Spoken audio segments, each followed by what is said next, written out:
Bumped in. Show me the all damn day. Bumped in. Show me the all damn day. Stay at home all damn day.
Welcome to our coverage of NDA Team Dart 2025, our 5th year covering this event, which is absolutely insane, to say the least. But no, I'm excited for this coverage. William Stewart here, Nick DeShera. Thanks for joining us. Nick, what do you think, bud? Well, I think the only way I can keep track of how many times we've been here is my hair color. So purple year 1, green year 2, blue year 3. It's been so much fun every single time we've been out here. So the fact that we're here for another great time of coverage, well, I am thrilled. Yeah, it's going to be some exciting one. We've seen the German contingent be pretty strong in years past, as well as some of our American contingent. Well, it's just going to be interesting to see how it plays out every day, because every day is a new event, you know, so we'll see. And with the new event today, we got Team 01, and of course there's always the asterisk of what is DSOB going to do. That's what we always wonder. That's what we always see, and they're out there, they're looking mean and hungry for some big wins. But of course the North American crowd, the Canadian crowd of course as well, and everyone else, the Spanish crowd, is going to be hungry for some good results as well. Yeah, so we'll start off with a Team 01 round robin, and then we'll go into some doubles coverage later on tonight. So that's what you can anticipate for our coverage here on USA Darts and the National Dart Association Facebook and YouTube pages today. So yeah, stay right here. We'll get right into the action. What do you say? Let's do it.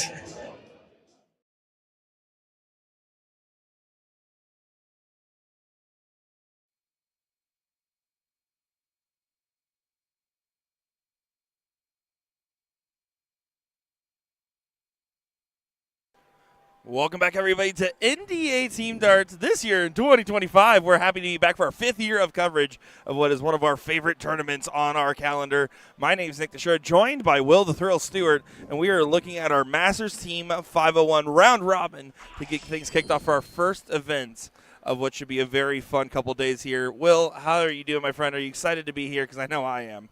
Yeah, excited per usual. I mean, whenever you're in Vegas, it's an exciting time just because of the atmosphere you're in and what have you. But we're also here to play some competitive darts. And let me tell you, this event every year holds up. I mean, we've got an international presence, and usually it's a good mixture of players that have, well, been on that world stage before at some point. So, yeah, I'm looking forward to this one, seeing some of the Germans, seeing some of the Spaniards, the Canadians, as well as our U.S. players, too. So just a rundown of the format that we are going to be looking at. This is going to be a round-robin style double in, double out for our master level with split bull.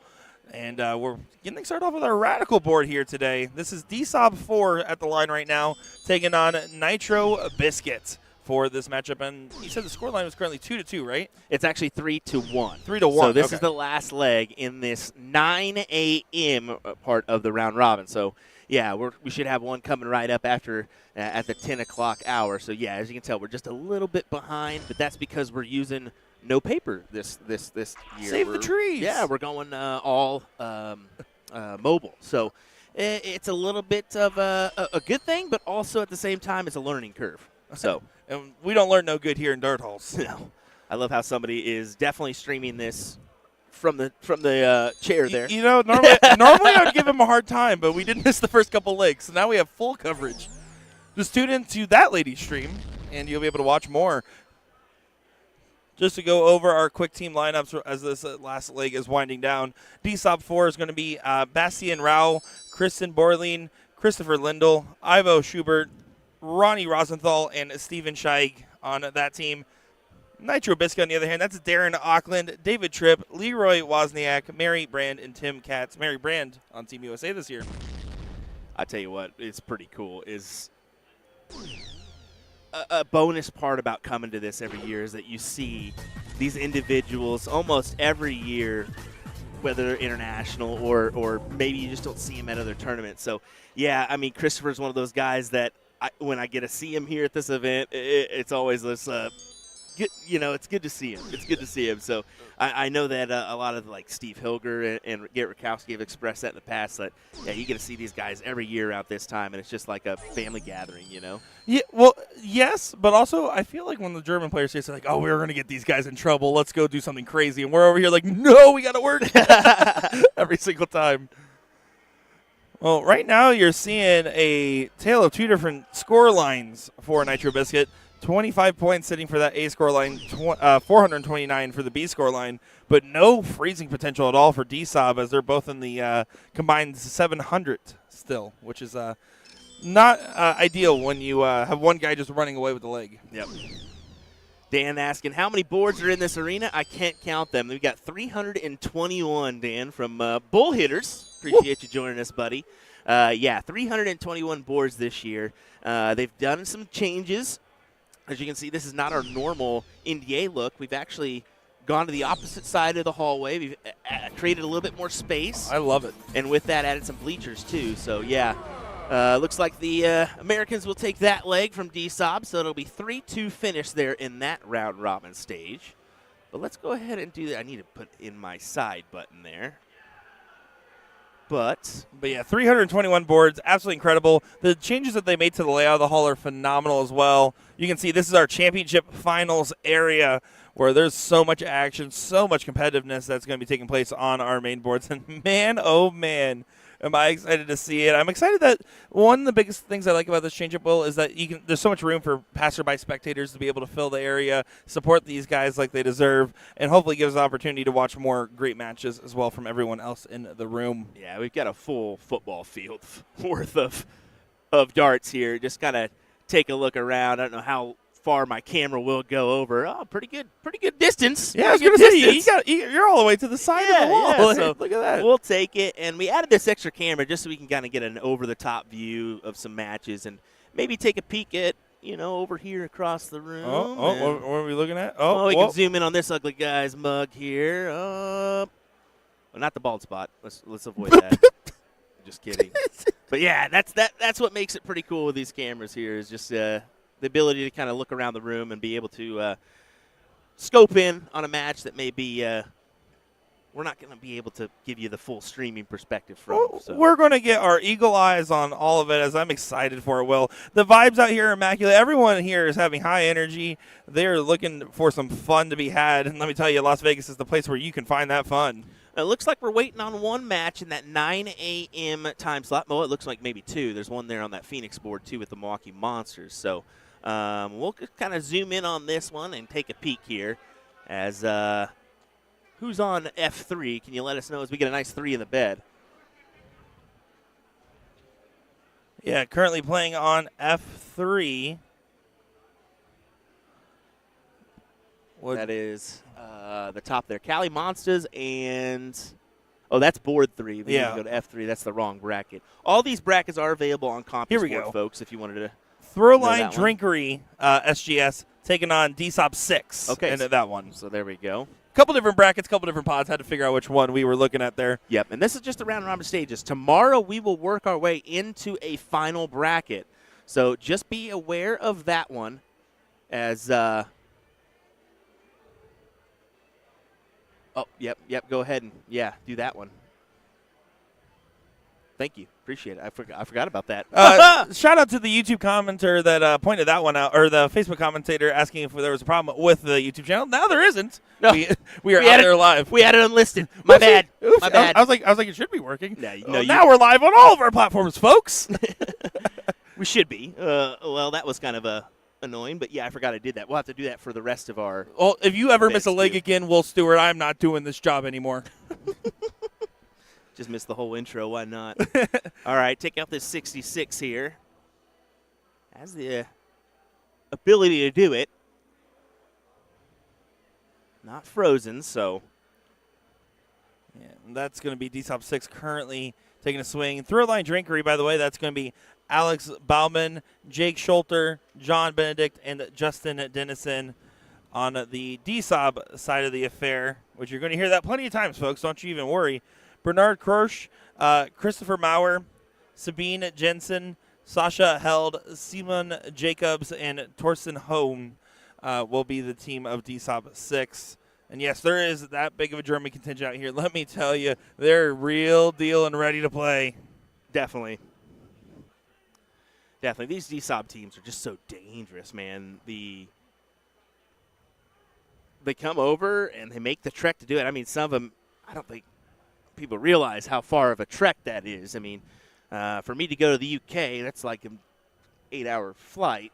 For these guys to come to Vegas is like an 18-hour travel. Yeah, and listen, these boots are made for walking, but that's a lot of travel for that it is. Well, Justin Denson, Justin there, he is the guy that kind of fully grabs his darts there. So you weren't mistaken if you did see that. If you're curious how Will was trying to show me what he was doing, he did the Thanos. It was like the Thanos snap. There you go. That's going to be a leg on the board, and it looks like a potential final leg for that round. Yeah. In the favor of DSOB. Is that Ram? Can we get the Ram cam, please? That's the Ram. Can we get the Ram cam? Look at that Ram cam. Another Team USA participant. Oh, he's running. He's running. He saw it. He heard it, and he said, "No, thank you." Yeah, I'm out of here. We're going to be having some fun in Las Vegas, and we hope you guys get to have some fun here with us. Yeah, so we'll set up for our next 10 a.m. matches, so our next round robin stage. It should be fairly quick to get to our boards and get underway.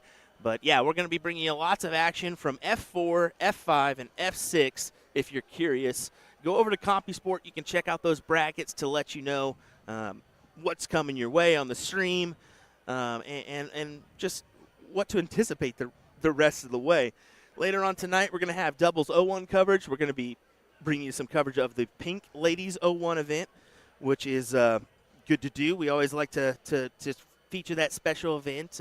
It's got a special cause behind it, being that most of our ladies are going to wear pink in honor of breast cancer and breast cancer awareness. So that is kind of what we'll focus on later on tonight before we get into the doubles 01 of the level 1 masters and whatnot. And to be honest, we don't know. We may see some different levels this year. It just kind of all depends on timing and the way things end up. So, folks, just know you're in for a lot of fun, a lot of great events, a lot of great players. And remember, if you ask to see a specific player and we don't put them on the stream, it's because we hate you. Anyways, we'll be getting that next match over in just a moment's time. That's definitely not it. Don't listen to this guy. That's definitely not it. We just may not be able to do that one, okay? All righty, folks. Hang tight. We'll be right back. It looks like Milwaukee Monsters are stepping up to our Radical board where we will have them featured next. So don't go anywhere. William Stewart, Nick Teixeira. We will be right back, folks, with the action here from NDA Team Dart as we just get started with the action. Woohoo!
All right, just waiting on these guys to get underway, and we'll get started with this matchup. Public Enemy taking on Milwaukee Monsters.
Yeah, I got some Danish in my throat. Well, what do you say? What do you say, folks? Let's get underway here. That's why we have countdowns. Yeah, well, I just was cueing it and going. Here we go. I was ready to go. They were ready to go. Well, all right. William Stewart. I just need a Danish. If you're curious, chat. That's Yep. what that was. Yep. Yeah, well, let me just get this Danish out of my. Oh, can Jen clip that? Jen, clip that. Thank you. All right, let's get it set up here. We're playing on the Radical board, and I know I talked to Hilger for just a little bit, and he expressed that it's a little bit different this year, being that it's no paper, and you got to set things up a little bit more than in years past. So, yeah, we'll see how this one goes, but here we go into the action. Milwaukee Monsters this year: Garrett Rakowski, Jeff Johnson, Justin Meyer, and Steve Hilger. Was Justin on Milwaukee Monsters last year, or is that a change up in the team? I think there's a little bit of a change up in the team. Who was there fourth last year? You know, it's escaping my mind right now. I think it was Daryl. Daryl? Was it Daryl? Oh, Daryl Nycan maybe? No, which Daryl? There's a lot of Daryls. I'll have to ask. I can't remember. Chat, That last person usually fluctuates from time to time. So because Garrett, Jeff Johnson, Porky, that's all. That's your usual. Oh, Phil. Was Filthy, it Phil? yeah, Phil Was it Klonsky. Filthy? Yeah, that's who it is. How can we forget Filthy? Was it? Mickey I'm trying to fit. Was it Phil? It was. Yeah, it was Last Phil. year was. It was Phil. Absolutely it was, because I remember how many camera adjustments we had to make. Right. And the Public Enemy on the other side here is going to be Cody Cottrell, Dalton Hawkinsworth, Jeremy Kiley, and Michael D. Lane. That's going to be that pretty tough Ohio contingent right there. This is Dalton at the line right now. And let me tell you, I got a chance to watch him and commentate him recently. Man, that guy can throw. I mean, it just goes to show you there's some players that, you know, if you're from an outside town or city, and you don't get to see these people, or even a state, you don't know them. But once you see them for that first time, you're like, oh, this is what we're about. Okay, yeah, you know, that's the nature of the beast. There's so many quality, talented players that maybe they just don't get the chance to travel around or whatnot. And that's what's scary, the secret pockets of top-tier talents. Because I know for a fact that when we travel, we've occasionally done the blind draw or, go throw out for a little bit. Also, I'm like, who are you every time? Well, some people don't participate in tournaments. They play in their local leagues. They qualify for NDA Team Dart, and this is their one event they come to every year. So, you can't beat Vegas for that one event. Yeah, well, it truly is a main event type feeling for so many different players, especially not just at the Masters level, but every level. Yeah. It's something to strive for. Steve Tyker, by the way, says, go from one of the tallest shooters to one of the smallest shooters. That's funny. That is funny. Filthy is like 6'8". And We'd always have to. This camera angle would not work with No. Filthy. You would think, like, oh, Garrett's a fairly tall guy. No. Yeah, he's out there. He is Not at all. He is an absolute beast on the dartboard, though. Look at him go. I mean, leaves 32. I mean, starts off perfect, hits a 177 there. What a start. Yeah, absolutely just staying ahead of the pack and no real pressure from the Ohio team on the freeze. I mean, an unfortunate scoreline for Porky here, but does it really matter?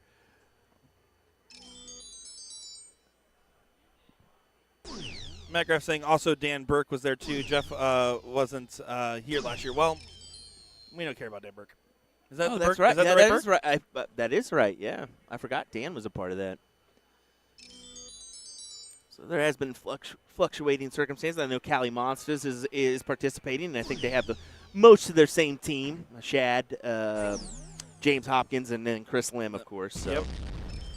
It's cool to see. You see rotating dynamics, and then you see the same dynamics, and the teach their own. Sometimes you play in a brand new team, you're like, oh, this feels right, fits like a glove. Well, especially your DSOP teams fluctuate as well, just a touch. Oh, that's a win on the board for leg number 1. Yeah, Milwaukee Monsters get that one. Let's get a scoreboard here for you guys. Make it a little bit easier on everybody. Let us know who you think's going to get on the run and what they're going to do today. See Cody Cottrell kind of snuck his head there in a little bit. Another gentleman we become quite familiar with.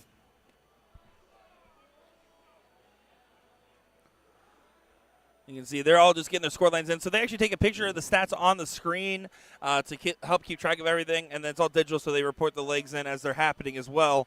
So that's why you see this like kind of extended pause between the leg. But overall, look, Garrett at a 50 point per dart in a double-double split format is sick. Sick. Yeah, your stats do matter here. I mean, they go towards the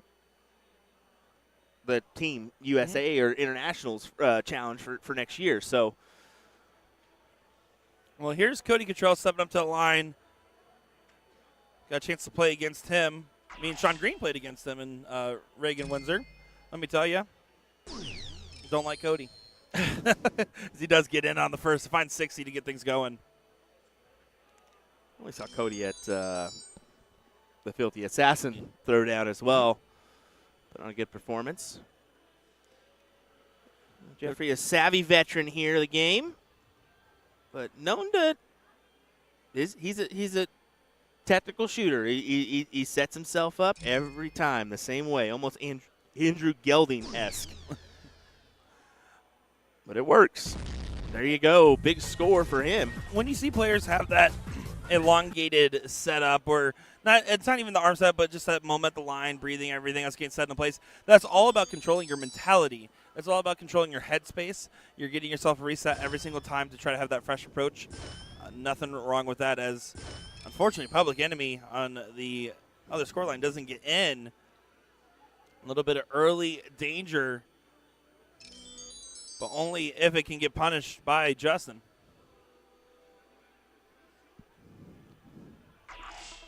Good marker dart for the 16. Rocking those Condor tri-flights. Those have been a little popular lately, a little trendy. Those are difficult to throw, man.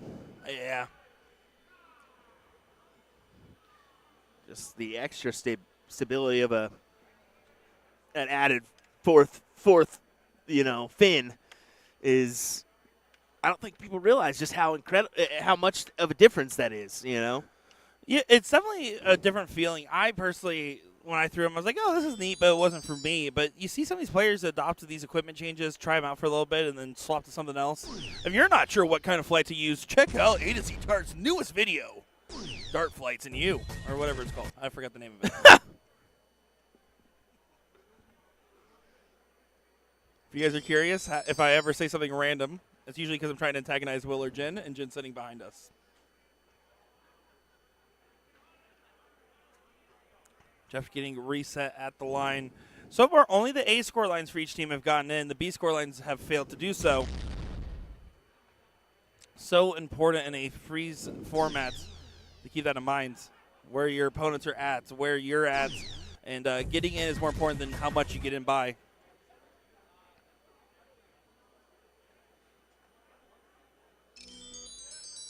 A moment of redemption, potentially.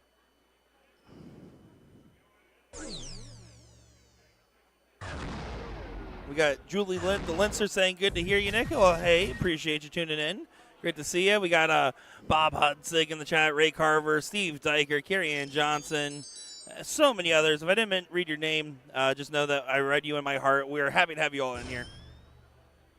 It's going to be fun coverage. As still troubles on the end. This is getting dangerous. Does find it on the last, but unfortunately going to be trailing a little bit behind. Some ground lost to the Public Enemy team. Sorry, Nick. Oh, just fixing something here. Oh, you fix away.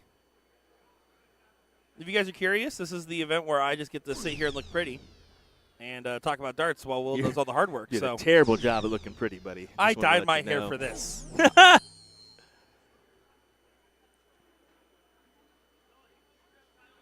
Cody, only a 43 on the turn. Gives an opportunity for Jeff Johnson to take advantage of the throw.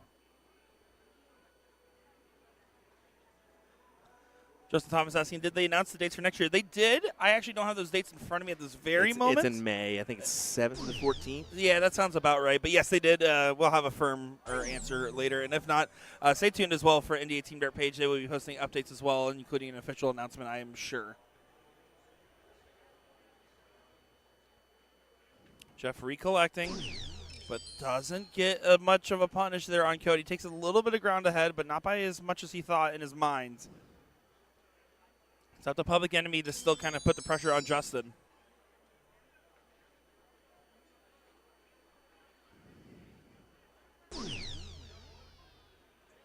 Down at the 19s, finding some success. That'll work. 1-3-3 on the score there.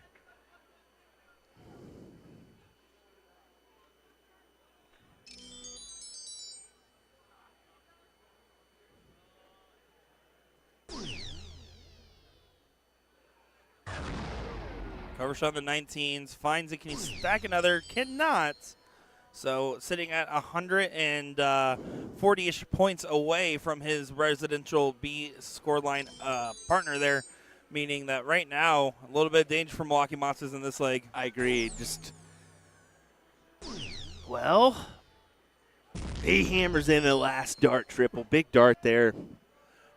The craziest fact about Cody Cottrell, well, there's a lot of them, but the craziest dart-related fact about Cody Cottrell is that he uses a number 7th length Fit Flight carbon shaft. Number 7. I didn't know they made it up to that high. It is. Let alone a carbon. That is a little bit absurd.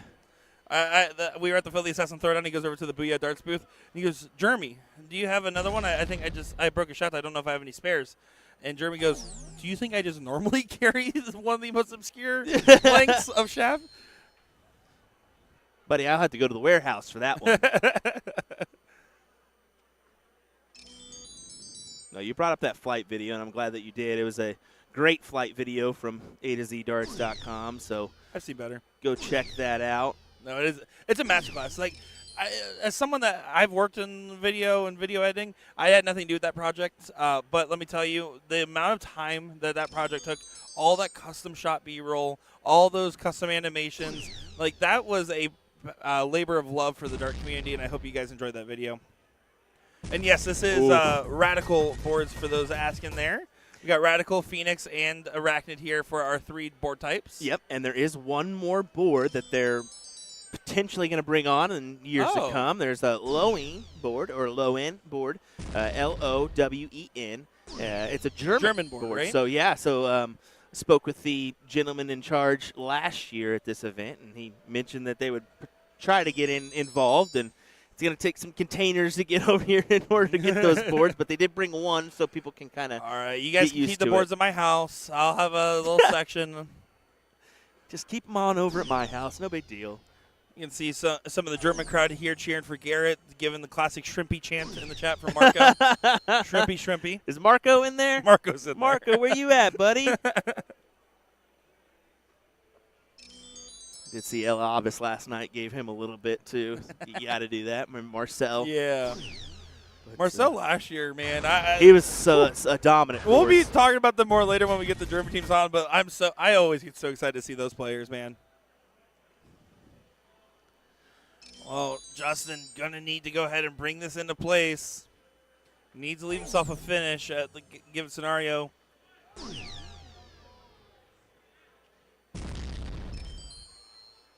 Does get to the 138.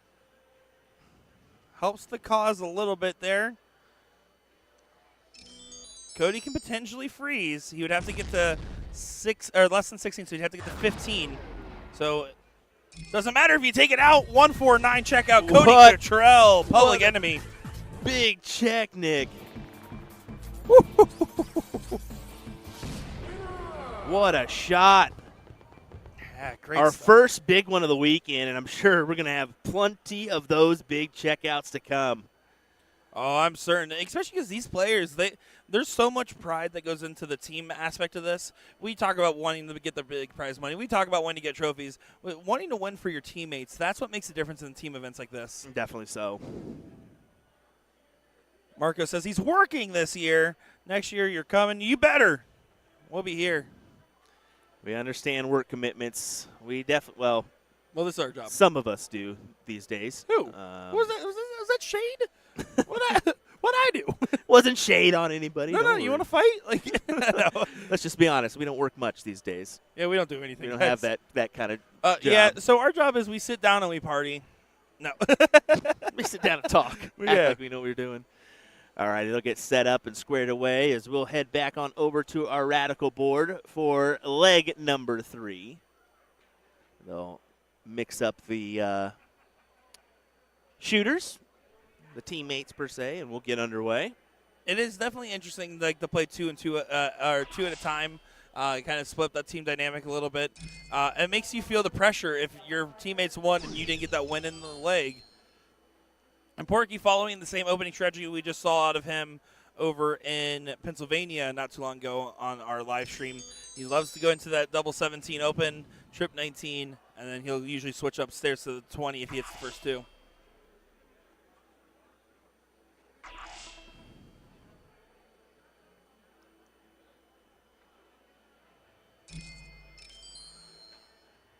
That's an in on the last start there, but not enough to really cause any immediate pressure. But we say time and time again, you want to get that nice, solid, just get in. A double and maybe a couple good singles is all you're really looking for. You know, if you're going upstairs, getting an 80 in is perfectly fine. If you're going to the 16s, same difference. You just want to try to get a good double, a good 2 singles. If you get anything else extra, that's phenomenal. Yep. Johnson capitalizing a good ton there. See what Cody does after that great out. Yeah, good 120 himself. Yeah, solid play so far from all involved in this leg. It's only 1-1. Every match matters so much when you're Yes. trying to get to that playoff. Every one of these wins and losses makes a difference. And then when it comes down to potential tiebreakers, even scarier. Well, I believe it's only 2 teams that will make the next stages. So yeah, I mean, it's every leg has a little bit of pressure involved in it because you don't want to be the one that misses out on an opportunity and that leg costs you tomorrow. Because tomorrow is the big advantage. There's going to be 8 teams that advance into tomorrow's final bracket for a chance to win the team event. Yeah, and again, the pride that comes with something like that is the biggest factor of it all. Jeff Johnson going to be stepping up to the line here, sitting at 401, going to try to start the pull ahead. Was able to get a solid 100 in on his previous go.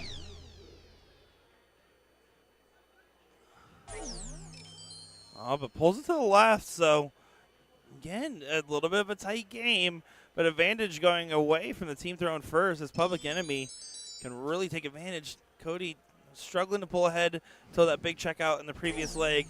Gonna need to find some of that energy going into this one. That'll work just fine. 95 on the shot. Another advantage of being in here is the so many different songs that we get on the old Touch Tunes jukebox this weekend. Well, let me tell you, it sounds like an advantage because at first it is. We're bopping. Right now, we're bopping. We're good. And then when I hear the 15th Tim the Booty Man, I lose my mind. Maybe we're not bopping anymore. Then we're in the exact opposite of bopping. What's the opposite of bop? Wop? I don't. Good question, Nick. Let us know in chat.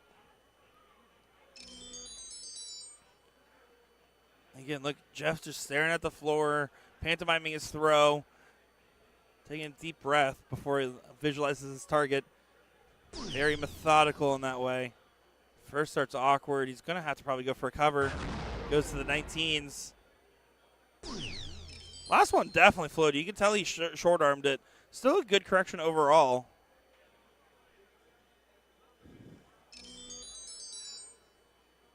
Milwaukee Monsters definitely is finding some comfortability in this leg.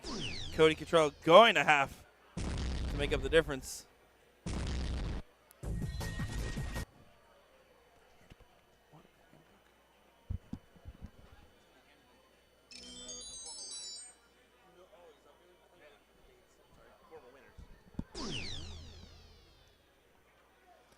It looks like that the event from last year is off CompuSport now. So I'll try to find. Yeah.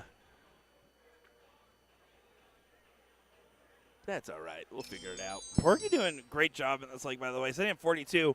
The only lack of comfort here is if Dalton hits a big shot. Dalton's still struggling to collect on that big shot. If the freeze isn't on, Cody Cottrell took out a 149, 146. Statistically, 3 points easier.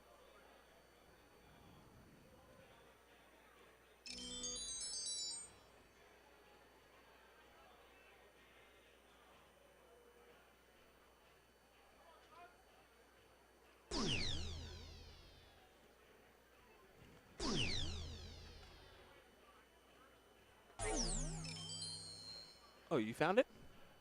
Oh, it wouldn't pop up for me. Yeah, I believe it was D-Sob. Yeah, last year's winner in this Masters Team 501 bracket, Daniel Leake, Frank Shu, Nico Kurz, Alabas, Marco Orps, and Marcel Gerdon. I always butcher Marcel's last name. Yeah. Marcel, I love you. And then second place there was that Star City team, which was particularly stacked. Leonard Gates, Ram Guevara, Daniel Hawkins, Fred Wright. Third place was D-Sob 3, and fourth place was Team Kenny. Kenny Doyle, from, that is. from Florida, yeah. Yeah, so I'm glad you found that because I don't know why it wasn't pulling up for me, but we'll kind of keep that active. Somewhat of a tech genius. That's it. 38 needed outside, but a good marker. 36 needed. My apologies. I knew you got there. You were looking at the right spot. early stages. No, We'll get there. They get the win. So Milwaukee Monsters up 2-1. Round robin, 5 legs. So they're still going to play 2 more legs here to decide the rest of the distance. Katie Barrett saying, "It's on, boys. Get ready. 5 p.m. Pink Ladies." Yep, we will be here. We're actually going to be going live at 7, I think, is our second coverage yes, tonight. that is correct. And that's where we'll start, I believe, is in that the prime stages of the Pink Ladies event. So if it's anything like last year, I think last year maybe get 6 or 7 different levels. Yeah, we got a great range last year in that event in particular. We saw at least 6 or 7 different finals of those levels. I Yes. should put it that way. Tim Morrison's like, we just started. You guys can't be bad at math yet. Hey, let me tell you, just because we just started doesn't mean we're still not dumb. It wasn't math. That was just saying the wrong one, looking at the right number. It was math. It was not math.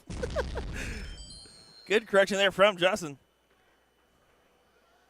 Last leg, we saw him struggle quite a lot. This leg, not so much.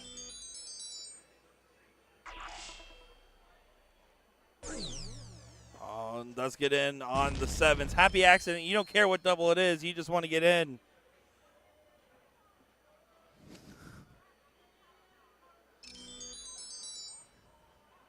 All the brackets, folks, are going to be X'd out. They're not going to give you any wins or losses on CompuSport, just so you know. The reasoning for that is because they don't want any teams working together to try to better their stance. So that's pretty standard for most year-round robins, but If you want to go over to CompuSport and check it out, go ahead. Yeah, Like I said, it's not going to give you any of those wins or losses, unfortunately. Yeah, when it shows it on there, obviously you can. If two teams are at contention, but one team's guaranteed to lose, the other team just needs to win. You could say, "Oh, hey, can you take the fall for us?" You don't want that to happen. Yes. So, and let me be honest. There's one thing to look at the data and realize what you need. There's another thing to say, "Hey, can you do this?" And so it's a completely different discussion. That's part of the reason why it's X'd out on there. But the bracket is in chat, and you guys will be able to see much more. And remember, it's a 2-day section here. The all-around robin today, and then all the play-in. That would be tomorrow. No, the Team 01 finals is on Sunday. Yeah. Well, Team 01 finals for all the other levels, yes. Oh, sure. Yeah. So Team 01 is going to be Masters tomorrow, and then usually there's they're going to play. It's a little bit different though. So it used to go round robin, and then bracket for your level 1 through whatever. Now it's going to go round robin, bracket play to a point, and then play the rest of the bracket on that third day. Oh. So very weird, but that's how it's going to happen. That is this year. unique. So they'll start. I'm guessing it'll be 32. They'll play to 8, and then 8 the rest of the way for on Sunday. But granted, Sunday we're not going to be featuring those team events. It's going to be all international challenge for us. That's what we do. The internationals. I mean, that's a real deal. Yeah. Those are your incredible matches right there. And there's incredible matches across all levels. But when you have players flying thousands of miles to be here, we got to make sure to show them off properly.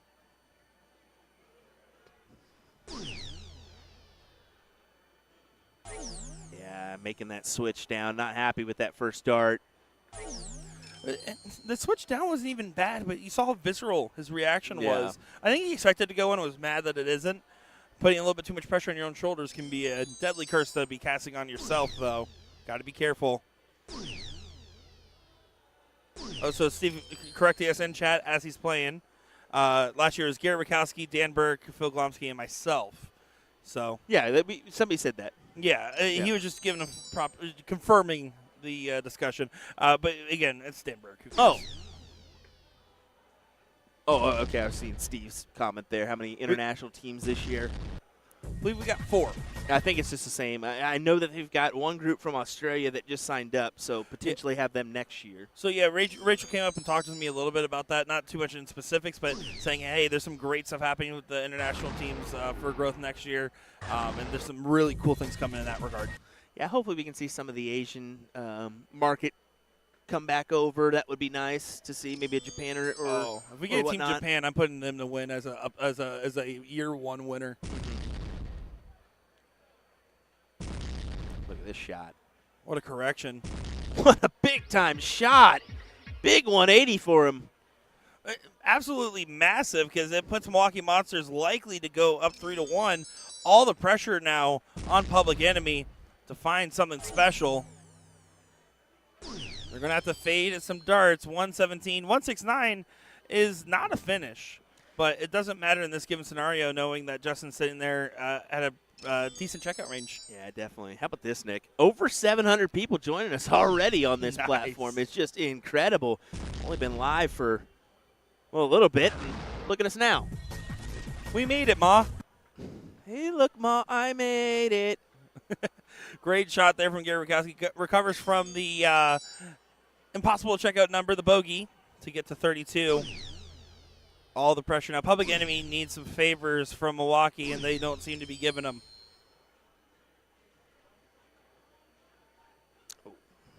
Christian Trinidad calling out Porky, saying, shouldn't you be paying attention and cheering on your teammates? Exactly, Porky. Nah, that's our honorary chat moderator. This can go. There's no need to go to the 16 for bowl route, Trip but 10. you can. I go trip 10 there. Yeah, but I agree. Garrett wanted it. Garrett wanted it. Yeah, absolutely wanted that one to go. But no real pressure. The freeze is on. Mm-hmm. Job And is I think done. that's the reason he went for it, is with that other scoreline being at 32, he thinks that's going to go. So no harm, no foul going at that. Garrett also thinks it's going to go. Well, he knows it's going to go. Second dart. Second dart. First or second? You can't change it. I'll take the first dart. Cha-ching. I didn't know he was going to plant a marker dart. Lame. That's why I said second dart. That's a 3-1 advantage there for Milwaukee Monsters over Public Enemy.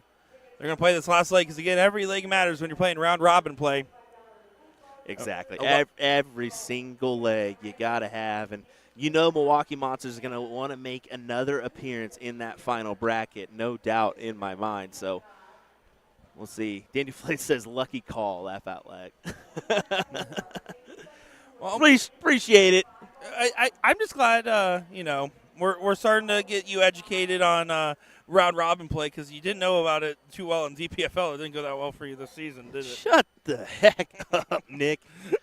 My performances were well above yours. Let's be real. You made it to out of round robin. So what? I had the harder bracket of the two. All of the 9 people in my bracket will just insulted you. I made it stay in though. Insulted. I did make a run and tried to make it. You happen. actually did have a run going. Yeah, but no, I'll take it. Anyway, back to this action here. No, the catchphrase is back to the match. So this is going to be that final leg. Very important leg at that. Porky finds a double on the diddle. Yeah, these are radical boards for those that are asking. Radical boards are very popular in Spain. They're very popular absolutely. in Spain. They just had their big Spain main event exactly last weekend. Exactly. So we'll see the Radical, we'll see Phoenix, and then we'll also see, of course, the Arachnid.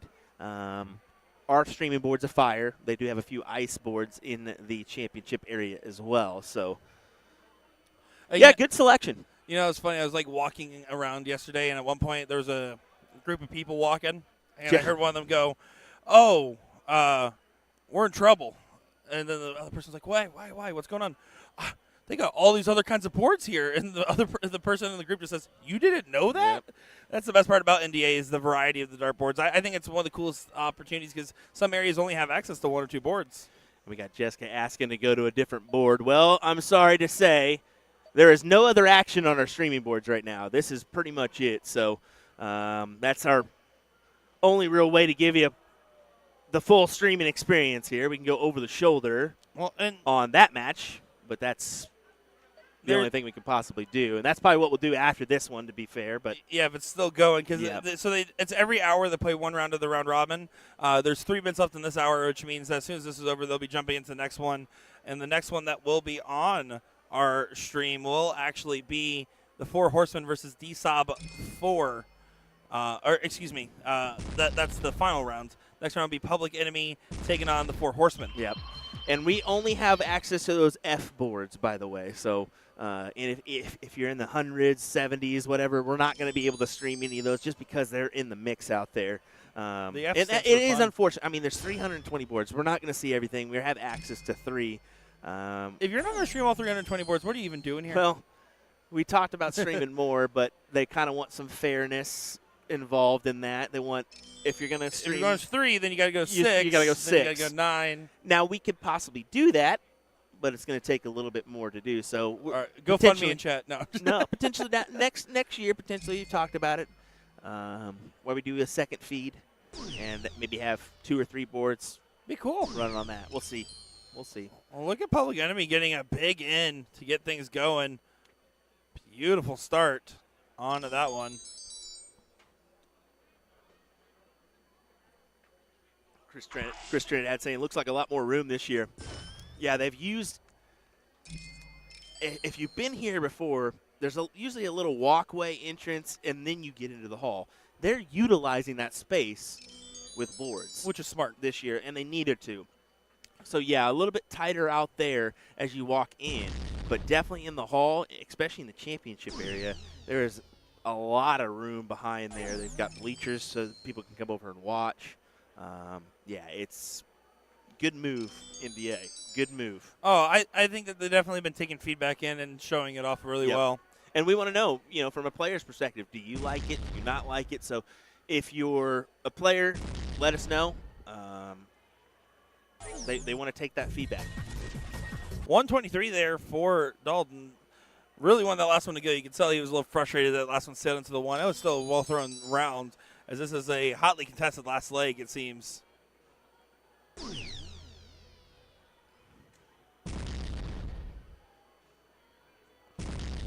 Man, Justin's gotten better. He has, but it's a little bit sporadic at the same time.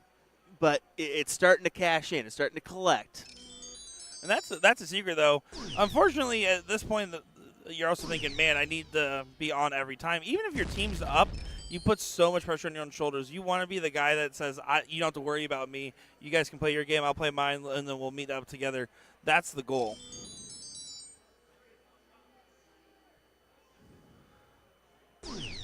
Garrett Rakowski trying to get to a finish. First start makes it awkward. See the way it was leaning. He was able to get Dart underneath it. And another one. That's an impressive adjustment there from the bullet. Chambers in a big 140.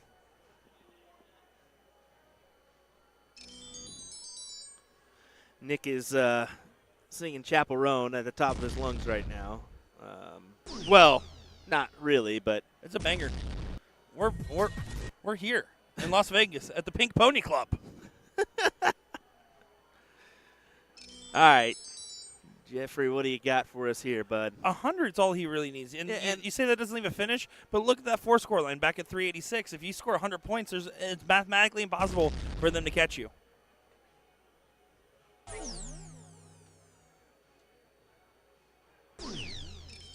And that will work up 200 points ahead of the other score line. Puts a lot of pressure on Public Enemy to make some friends with some big numbers.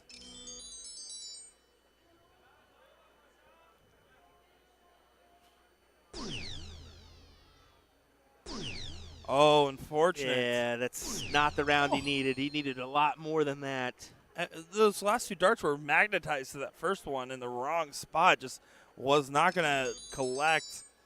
That's unfortunate because it wasn't really a blocker. He was just throwing the dart in very consistent grouping that just didn't collect.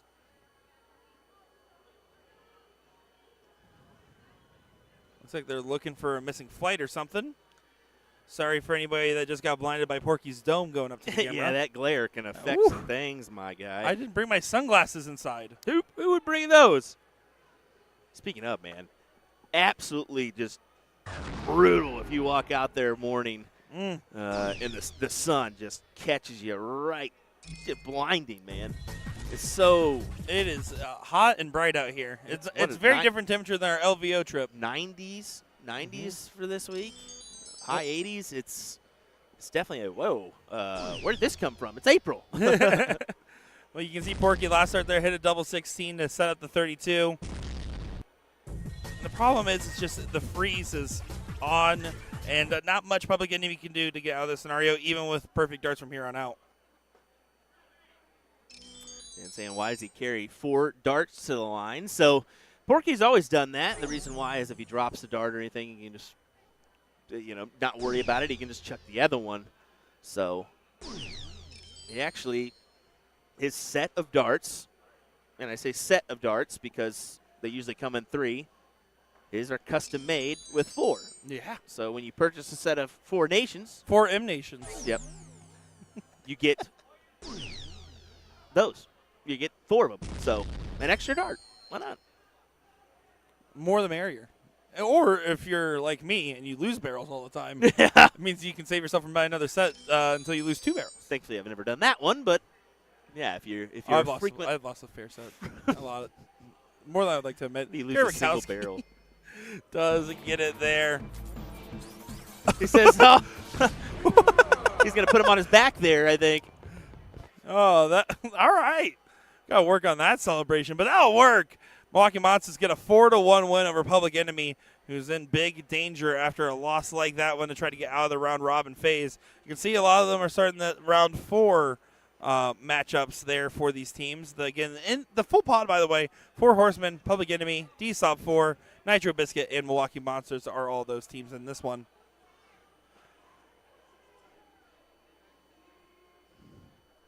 Well, let's get you situated with something to view here.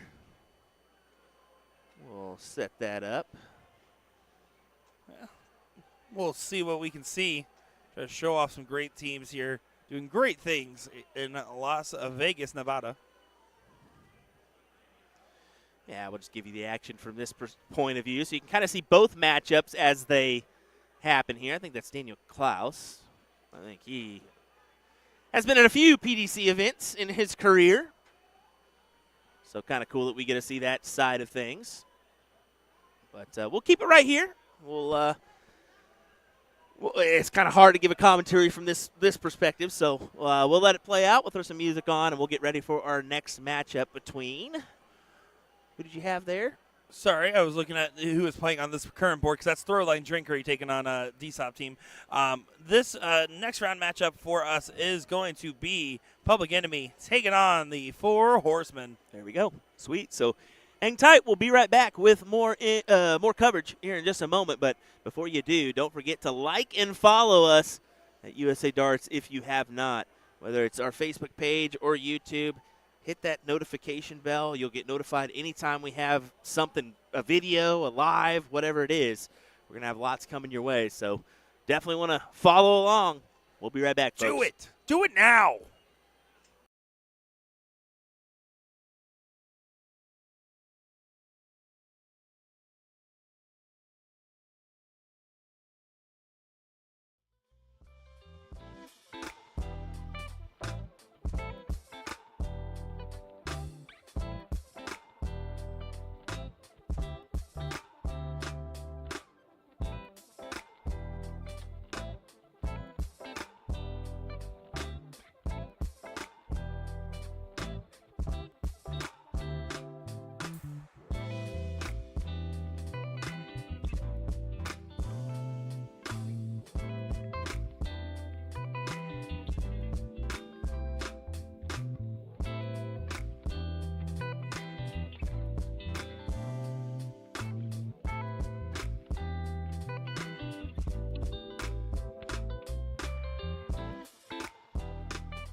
All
Right, just giving you all an update here. We're waiting on this matchup to conclude before we can finish or start the next round robin stages. So that is what we're waiting on here. I think this is the only game that they need to conclude before we can do that. So everybody else is warming up on our other boards, as we'll be able to see here in just a second.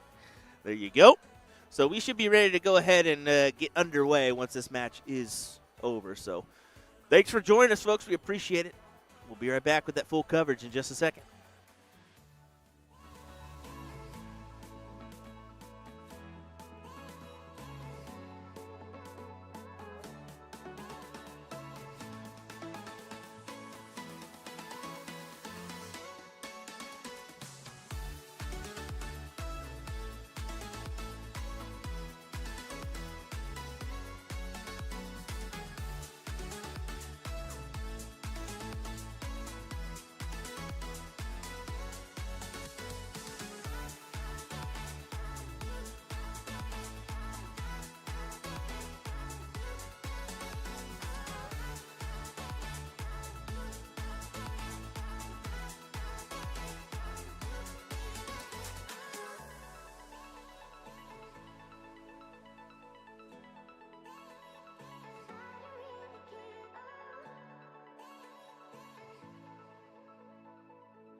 Well, admittedly, I'm a little confused, Nick. I think maybe they just got – whoa, hello. I think maybe they just got underway a little too early, maybe?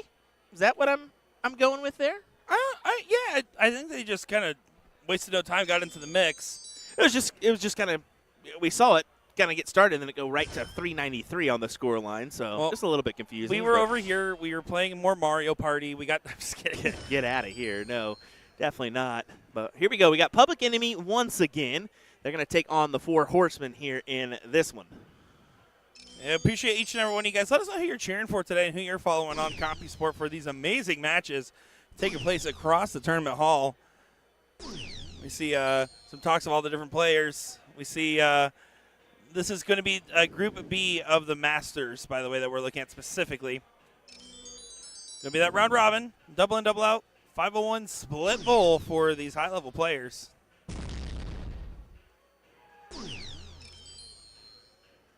Logging Monsters did win that last round against Public Enemy 4-1, but they're still going to be fighting along. We don't know the exact results of the groups yet, but just off initial impressions, you're going to give a little bit of favoritism to DSOB and Milwaukee naturally just because we saw their 2 wins so far. I think, you got to lean a little bit towards Milwaukee just because we know what they've done in the past. We know what they're capable of. And, they put on a pretty good performance there in the last one. So, slight edge, but we can't guarantee that, can we? I mean, anything can happen in those other matches that maybe we don't get to see. Yeah, exactly. Did see some comments in here talking about the Dakota boys. Bobby saying, no Dason, but let's go Linus and the boys. Dason is here. He is here. Did see Dason. And when I saw him, I said, don't you do what you did to Sean and Will and at Booyah. Just don't do it to me. And I was like, and at least we're in a closet. It'll ventilate pretty well. Yep.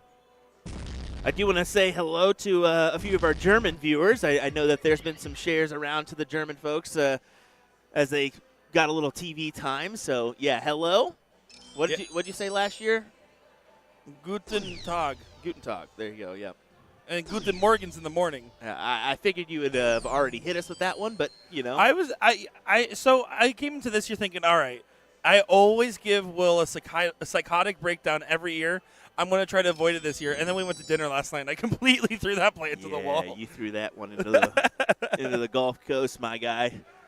Here we go. Guy Perry. We know he's a talented individual. Hammers in a nice 140 to leave 194 with his teammate on 156. They're looking promising for leg number 1. Heiko corrected me. It's Guten Abend. Okay, well, there you go. See? So the whole time last year, you were wrong. I'm usually wrong. That's actually just a good default statement to and say. Nobody said anything last year. Well, the 4 horsemen, by the way, consist of Adam Kleinfelter, Guy Perry, Kevin Crowder, and Steve May in the 4 horsemen team. Public Enemy, we have seen them prior, but just a refresher. Dalton Hawksworth, Cody Cottrell, Jeremy Kiley, and Michael D. Lane. Go for it. Almost a 156 checkout for us, folks. Come on. Would have been something special. Thankfully for them, didn't need to go with the 300s, the place the Public Enemy are finding themselves at right now. They've had some struggles today so far. Definitely. Well, have you had a chance to play a lot of 4-man team-based events in your career? No? Absolutely not. That is one of the things that I would love to participate in, a 4-man team event. The closest thing I experienced is we did a City Cup challenge, Wichita versus Springfield, and it was 8-person teams, I believe. But it was a little bit different how they worked. It was more like a WDF-style format. So, I would really like to play in something like this because there's pressure. You mean Sean and Jen? I mean, we could. There's pressure even when you're not at the throw line. You feel that. So, it would be fun. Well, as someone that has played these team events in years past, but also has played in other team events where I actually had a chance to captain in the past as well, let me tell you, the amount of pressure you feel, that you're spot on, it's constant. It is heavy. It is suffocating even because you want to try so hard to win for your teammates. Everything you do, you feel like affects your teammates. And the best way you can go about it is having that one guy on the team that keeps things nice and calm, keeps everyone's heads on their shoulders, and tries to not let the plot get away from them a little bit. As you can see, the 4 horsemen get leg number 1 over Public Enemy. That was a dang good leg. That was an impressive leg there. So is the 4 horsemen a team we might have to watch out for? We don't know yet, but could be. Yeah, I mean, they're trying to cause their own little apocalypse out here. 4 horsemen. I wonder who's who's wrath, who's war, who's plague. Which horse are you of the 4 horsemen? Buddy, I don't think that's the 4 horsemen they're going Jameson. What's the 4? Or are you talking about the 4 liquors? Like the 4 horsemen? No, I'm talking about the four horsemen, the wrestlers. That's what I'm talking about. You on this wrestling kick brother, right now. Brother. I was If going you don't know- biblical with it. Nah, you go 4 horsemen as in wrestlers. I think that's their mindset there. Arn Anderson, Ric Flair. I'll bet you You gotta $1 go that those. has nothing to do with wrestling. Yeah, Bet you $1. Who knows? Bet Just you leave it at $1. that. All right, $1. Monopoly dollar. We don't gamble here, chat. All right, here we go. I got 5 on public. No, I'm just kidding. Just kidding. Oh, in first dart on a double 10. It'll work.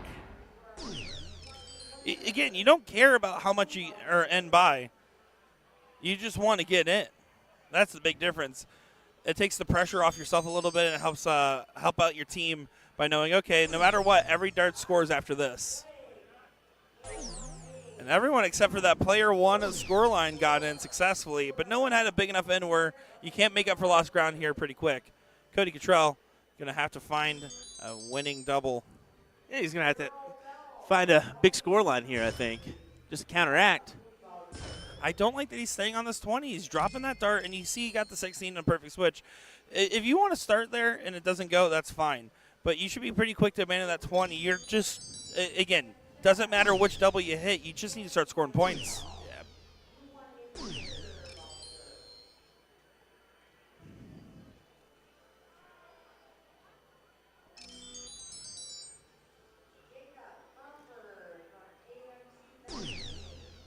Can you do a Ric Flair impression by chance? Woo! Because we got a quote in here. You got that one? Oh. What is that? To be the man, you got to be the man. Yeah. I mean, there's so many good ones from Ric Flair, man. So many good ones from Ric Flair. Oh, Rolex wearing? Yeah, there's so many ones. I've learned more about wrestling hanging out with Will in the last 2 months than I think I've ever knew about wrestling prior. And I met Hulk Hogan before I met Will. That's a true story.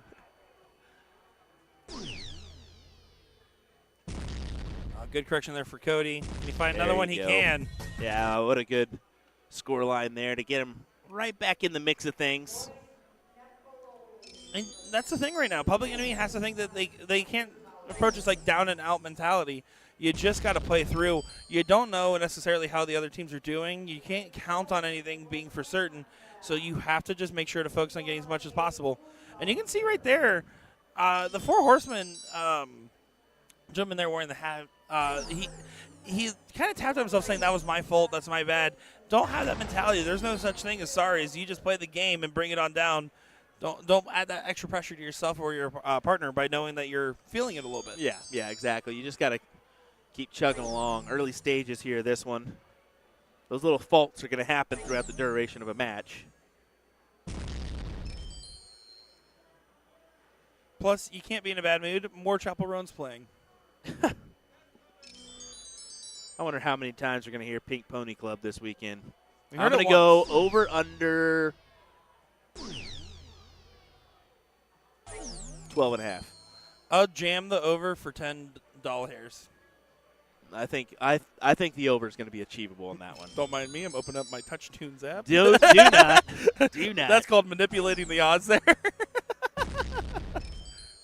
Someone's got like 500 credits on that thing. No, I had 500 credits and I used a lot of them. Now I have 200. Yo. Jim.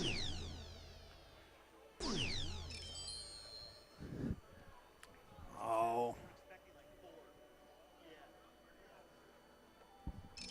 This is a very dangerous moment, though. Sending back at 348, and some of the darts going off the margins needs to get corrected.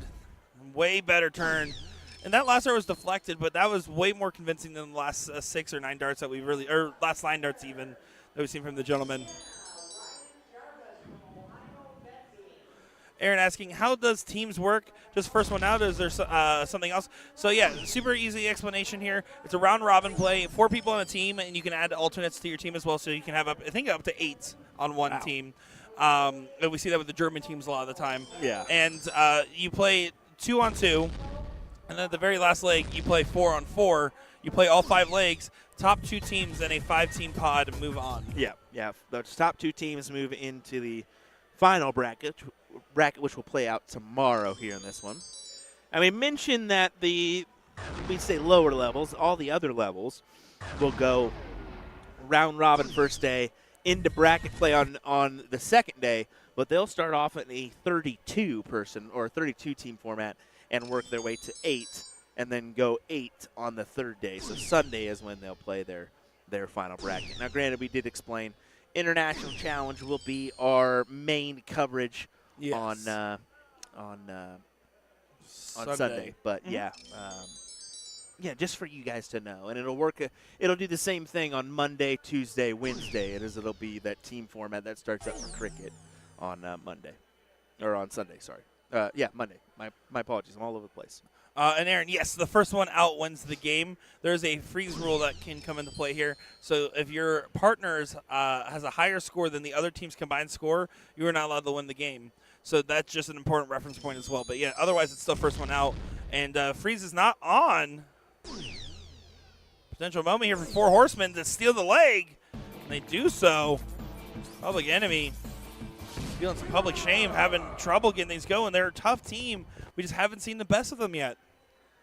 And those are the kind of legs for Four Horsemen that can really benefit you. If you steal those away, who knows what can happen, pinning your other score lines. When you're in Vegas, anything can happen. Folks, just a reminder, this is all live from the Westgate Casino and Hotel here. Casino and Resort, I should say, in Las Vegas, Nevada. Thanks for joining us for our coverage here. William Stewart, Nick Teixeira. Give us that like and follow if you have not. We certainly would appreciate it. Yeah, live. Westgate's always treat us well out here. Yeah, they really have. I mean, the NDA really has a good thing going here. They provide a good room rate, so it's cheap on everybody to come out here and make it happen. You know, so. And the nice rooms. I mean, we have a beautiful view from ours. So you can see the sphere, and the sphere sometimes makes that emoji face stare back at us, and then I lose that staring contest because it's a robot. Well, there's multiple benefits. Yes, you're just off strip, but the monorail can take you anywhere you need to go for a pretty reasonable amount. Let's be honest. So, yeah, it's a nice option for an event. Dalton having trouble getting in. Trying to recollect himself. How many times do you think he's been called sketch? I was guilty. I hit him with a "What's up, brother" in Ohio. So, I think that would definitely. A lot of people would see that one, see that resemblance. What's up, brother? Was it last year or the year before where that was nonstop what everyone was saying? Yeah, that was like at the height of the popularity of the sketch. About a year ago. Dalton unable to get in, but it might not get punished. Four Horsemen not going to get in either. So all is forgiven on the A side because there's no punishment. It's up to Public Enemy to get things going, and Cody's one of those guys that can do it. When we've seen him, when he is on, he can have some incredible moments. Exactly. But the double 20's not been his friend. He's going to switch to the 16 this last start and get in immediately. Just start the 16. You don't need the 9-darter. Your opponent didn't open up big. Just start the 16 there, get extra points. Well, he wants his best opportunity, and if you feel like tops is your number, I don't mind him going for it. But yeah, if it's below, you gotta go. I think we've seen him miss 6 or 7 attempts just in these 2 legs. So that's what I'm saying. Yep. If you're hitting it, you're hitting it. Doesn't matter. Or you do the power move. You throw off your opponents and your partner by going double bowl in. It's viable. You could do it. You could do it. It'd be really I don't cool. recommend it, but you could do it. I did that to Alex Spellman. We were playing a Bermuda Triangle, and it was hit any double, and it was me, him, and Jimmy Jones just like hanging out at EDC, and I just go up there, drill a double bowl, and I looked. He's like, "That's a good idea."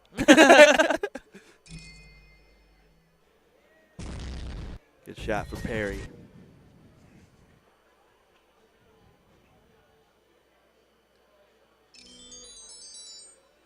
Cody's going to try to do a little bit of a push-off here, try to put some he's got distance between him and the other B score line. Yep. He's got to add some pressure here. That is not enough pressure. It just is giving opportunities in a leg where you should be well ahead to be barely in front instead. And Already grounds made up. 8 points ahead of Cody Cottrell's scoreline now. Yeah, Kleinfelter there. Actually, little fun fact, me and Kleinfelter actually played together on the Siege. Oh, yeah, that is right. Yeah, so it's always good to see He did all the Adam. work. He did all the scoring, that's for sure. I did some of the doubles. But he's if he gets going, man, he is one to watch out for, Adam Kleinfelter. He looks powerful. Like, he has a powerful aura. He's very consistent when he just gets going. So, a team of him and Guy. But then you see that, and that's another beautiful supporting shot. Finds the 140. Four Horsemen definitely looking the most collected of the two teams right now.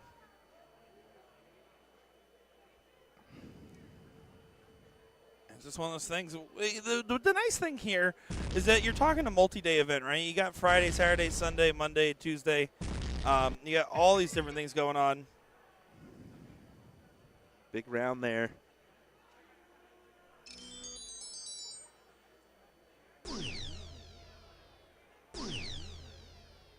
See, it's just enough to add some pressure to Adam's throw. Only capitalizes on a ton there.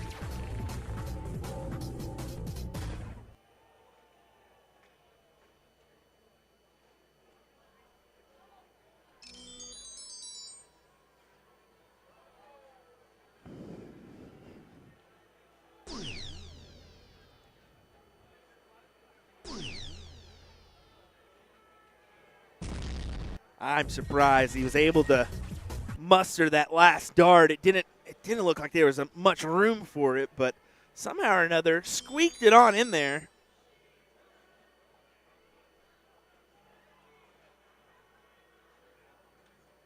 This would be a nice time for a good ton.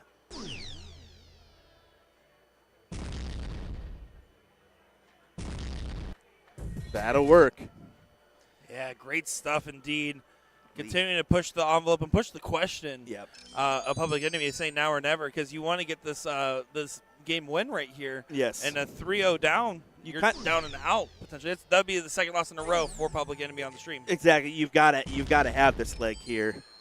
Good leave at 154 for Cody, but what will Adam do? 180 to leave 141.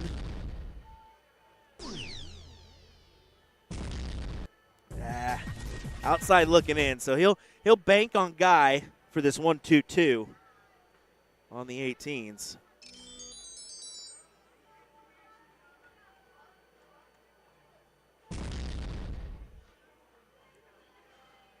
You can see Dalton trying his best to make something happen. But after that promising first dart and a second dart that was right on the line, third dart convincing as well, but somehow you go from having an amazing turn to a very subpar turn at the end of the day. 122 has an option to go. See, Guy just doing a little math there before he steps up here. Awkward dart to try to hit this trip underneath. Yeah, unfortunately not able to get good leverage on it. He wants to find a trip 18 to leave 32. Yeah, I don't mind that switch at all. Yeah, I don't mind it either. I think he just was tough to work around. He'll be okay with that switch just to bring the old score line down, too. And overall, it continues to put the pressure on the opponents. It says, hey, I'm here. I'm at a finish. I'm at the LG special. Yep. But Hello. Cody, we see a 149 out of Cody Cottrell. Trip 20. Oh! Now, last dart kind of lost a little bit of focus on. Second dart was well thrown, just again heading the wrong side of that wire. 181 just needs to make sure that the 26 gets a shot. He's going to make sure of that already. Yeah, good first two. I go 57 for 4. It's a freeze format. You go 45. Well, yeah, I mean, I don't blame you there. 57 for 4. Yeah, I mean, that would be the way to go. Yeah, you're right. Can you say that one more time? Yeah, you're right. For one time only. 177 there from the animal. 158 can't go. It is frozen. Heartbreak. Gets all the way down to 4. A perfect shot there from Dalton. Incredible 154 from him. What is it? Too little, too late. He did afford the 94 shot. The 26 doesn't go. There's no way to freeze because Zoltan is at 4. So all you do is just attack this. Yeah, go right at it. For 3-0. That's a tough first dart inside. So now you got to scramble. 5 for double 4. There's no reason not to attack it any other kind of way. Unless you really prefer to shoot it lower. Yeah. I mean, you could go 9 double 2, but.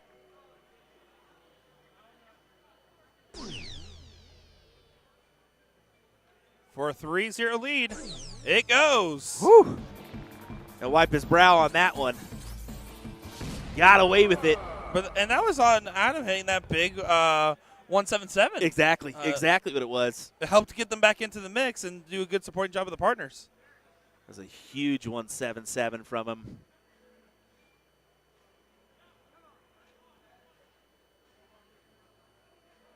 Here we go. On to another leg of action. Public Enemy needs to get a leg on the board to keep any hopes and dreams alive of getting out of the round robin stage.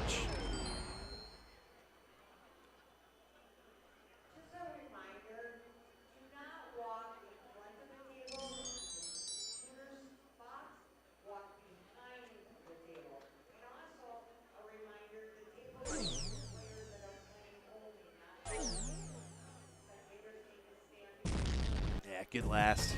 Just some maintenance calls being rung out through the dart hall from our fantastic staff of the National Dart Association. Big shout out to them for all they've done to set this bad boy up, as well as our board manufacturers. Man, it takes a lot of effort.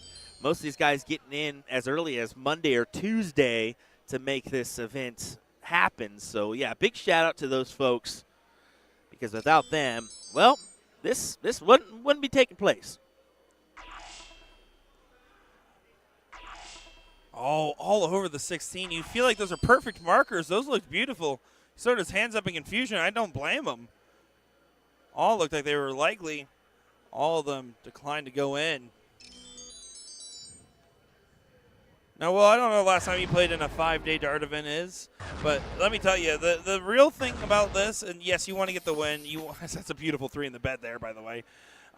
You want to get the win. You want to win with your team, and you want to do everything you can. But you have to remember, there's so much stamina that you need to try to keep up through this long marathon of a week here. Yeah, I mean, you've got to take care of yourself. Yes, you're in Vegas. Yes, the temptation to gamble, to have a drink is there. Of course, when you're a dart player, you kind of got to do what you got to do. But at the same time, you need to take care of yourself. You need to eat well throughout the day. Eat your dirt dog. Have a snack here and there just to keep the energy up and going. And don't forget to sleep. hydrate. It's hot. Well, don't forget a good nap here and there helps every once in a while. So. Follow the Porky method. Make sure to eat good, make sure not to drink, and make sure to get a nap. That's the Porky method. Gets in on the last start there, but you can still see the frustration show. Public Enemy out in front so far in this one.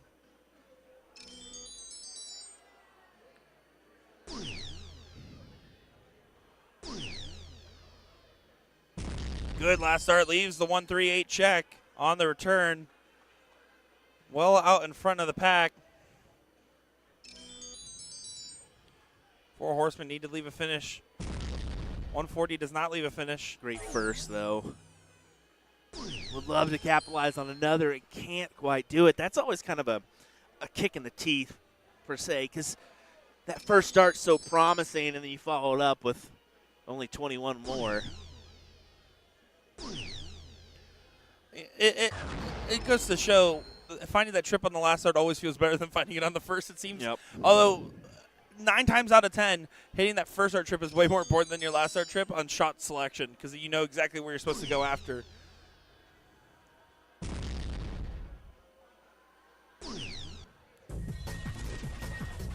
Solid ton there. Will continue to help out. But the 1-3-8, it's the first opportunity at a check. Public Enemy to try to get their first leg on the board in this matchup. Won't be this time.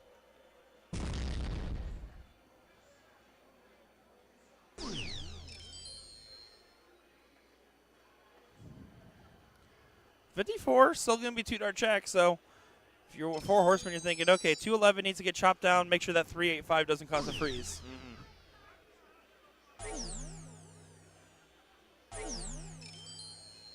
It's a check, but it's not the one you would want to leave. Not at all. You wanted to bring that lower, way lower. Get low, get low, get low. To the window. To the wall. To the wall. So the darts are thrown down the hall. All you Great. players call. Okay, great rendition, but we don't need to hear it anymore. All righty. 385 needed here. No better time for a ton. Yeah, a ton. If you find a 140 there, you're feeling even better because Yes. the freeze becomes very unlikely. But now the freeze is already on by default. Yep. The 161 won't even get an opportunity. Public Enemy for a inspiring leg on the board. 14 for tops. Okay. Okay. Well, it was textbook. A little unconventional, but does not matter too much in this given moment. 161 can't go. Okay. I just don't know what to say after that. I mean, don't understand it, but to each their own. It was a bit interesting. 18 for double 18 must have been the shot.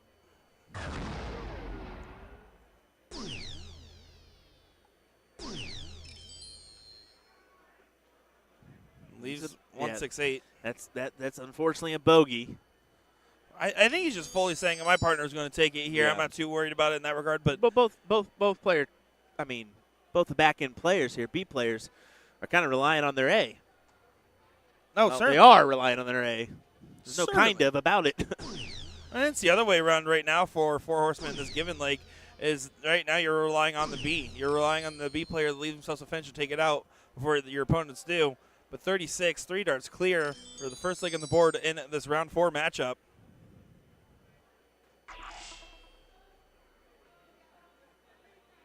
Awkward spot, moving to the side. You want to try to throw right underneath that flight. Oh, right over top it. Beautiful sail. He thought for sure that was getting kicked into the 1, but it's a great dart. Public Enemy gets a leg on the board there, Will. Yeah, that's a big leg. They needed that. There for a second, I'm thinking if 4 horsemen can route, they're looking promising. But, yeah, a little stomp in the dirt there from Public Enemy. Gives them a leg, and we'll see what happens with this last one. What's going to be our last match of the AM session here? Last match of that AM session is going to be D-Sob 4 taking on the 4 Horsemen. 4 Horsemen's been putting out a strong performance. Reminder that D-Sob team, Bastian Rao, Kristen Borling, Christopher Lindell, Ivo Schubert, Ronnie Rosenthal, and Steven Scheig. So we know we're not going to give you a lot of coverage for this AM session, but we know what's coming up. We know what's coming up. Tonight's going to be a little bit longer, of course. Give me the event schedule if you can. Thank you. Tonight's going to be a little bit longer with the Pink Ladies event as well as our all levels of 01. Now, a little bit different is Pink Ladies starts at 5. Well, the Masters start at 5 tonight, too. Last year they started at 8. So we'll come in at that 7 o'clock hour and be ready for coverage of the main events and what have you, or the main parts of those bracket. Yep. Tomorrow, like we said, it'll be Team 01, and then later on in the evening will be doubles cricket. So I'm guessing tonight and tomorrow we'll run a little bit later. Oh, we're going to be having some fun, Will. Yep. We're going to be up until the wee hours in the morning. Oh, we talk about this event. There's just so many events in action to cover. Round Robin's difficult because there's locked into specific areas, but other than that, it is non-stop craziness. Yep. I do see a comment in here. Jason Reiner is saying, so with Whammo being a month away, have the commentators been figured out? How about right now, you're going to let us know who would you want to commentate, and I'll see if you're going to be disappointed or not, because we do know. We know. I want you to let us know who you want. We're not that out of task. We handle that pretty quickly. Yeah, we haven't figured out anything. Baloney. No, he's not here. I I will not be there. Let's just put it that way. Well, I wanted to see Jason's response. You spoiled it. Westgate said not will. Not will. Definitely not will. Oh, boy. It's because you got that tonsillectomy, right? That's exactly it, Nick. A little bit bigger of an issue than that, but whatever. 2 tonsillectomies. All right, 3-1 as we'll get back to the Uh-oh. They're just going to adjust that real quick. They have to diddle and then set up the board for this final leg. So 4 horsemen will be getting the start in this final leg with Adam Kleinfelter to get us started. The animal. If you're curious which kind of animal, I don't know. He didn't say. I'm going to go with zebra. He's giving zebra energy.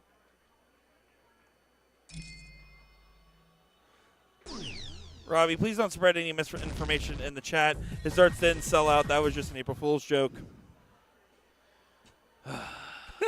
Sorry, Will.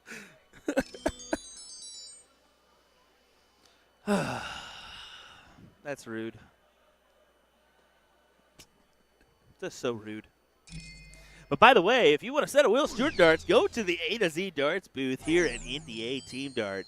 We've got a few sets. Ignore the gin mounts darts. You don't want those crummy barrels. Yeah, it's hard to get them in stock because of how often they sell. Well, I hid them so nobody can find them anyway. So Chad Young saying animal's animal from the Muppets. That's actually the best animal that could have been. Oh, that's so cool. Her Adam Kleinfelter's animal nickname. Oh, okay. Yeah, I like it. My favorite drummer of all time, Animal, in the Muppets band. Nice. Another double 10 in. That'll work. Everyone gets in on the first round of this go around. Lucas says, I vote Jason Albert to commentate. No, thank you. No. No, thank you. No. Never. Never, never, ever. 4 horsemen trying to stay out in front, but that's a let-off turn altogether. It is so hard because you're not supposed to throw any warm-up darts in between your legs here. It's only before or after a match. So when you're sitting there and you potentially have to wait a full leg and a half, and then you get to the 4-man where you're playing 1 in every 8 throws, it's hard to stay consistent.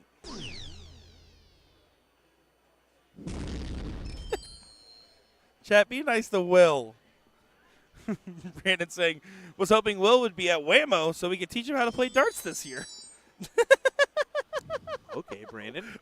What level are you? Wow. I'm pretty sure I'd be in the Masters group there, bud. Yeah. Well, then that must make me a Grandmaster. Nah. I swear we like each other. We do. We At some do. points in time. At some points, like right now. Yep. All right. Get your score line lower. 300 range would be ideal. Look at this. Magnificent to bring him down to 275, especially in that B position. Yeah, that was definitely a Bob Ross last start there. Happy accident into the 16, but still going to take it. Some good shooting indeed. Puts the pressure on the 4 horsemen to pull out in front. Finds a 100. Jakob, how you doing, sir?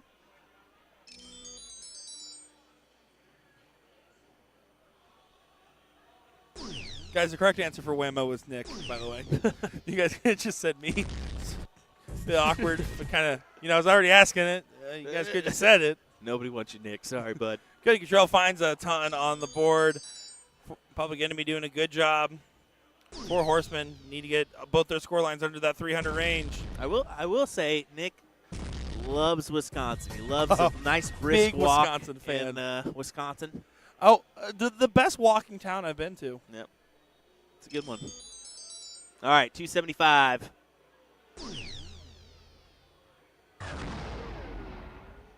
Perfect. I mean, how about this B score line here, man? Yeah, doing a great job. A Public Enemy fighting back in this matchup to get every leg they can on the board, looking better and better for potential 3-2 loss, which is better than a 4-1 loss.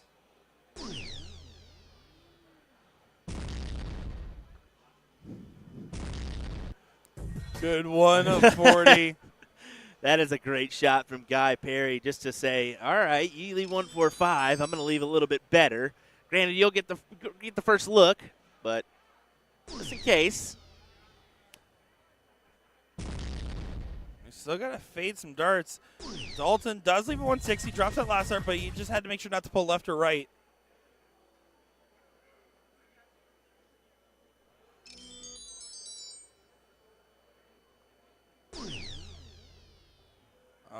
One's not going to help. Good correction. Can he stay true? No, he can't. Gets under 200. That helps with the freezing argument. But 145 is an opportunity for Public Enemy.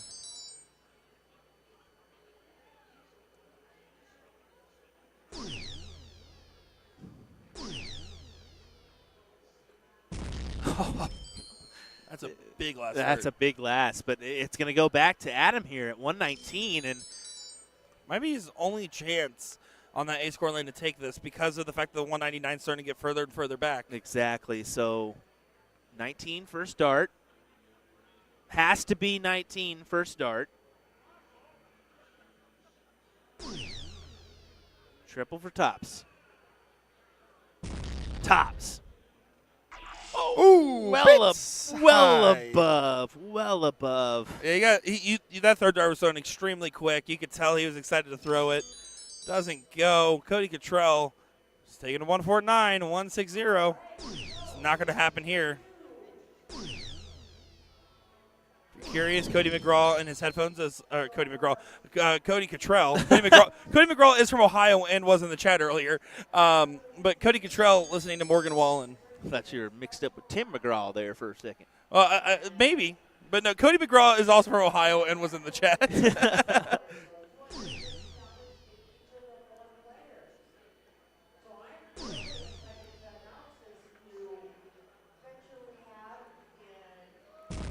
Good find on the last start. Helps a little bit, especially with the other score. They make it 115, meaning that unless you leave yourself 2, there's no way to freeze the 40.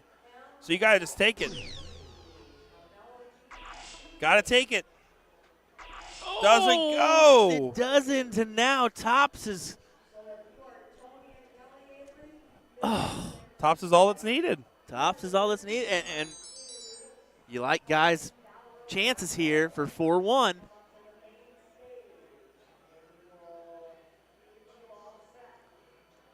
Just got to take your time, execute with tenacity. Double top for a 4-1 over to the 19s.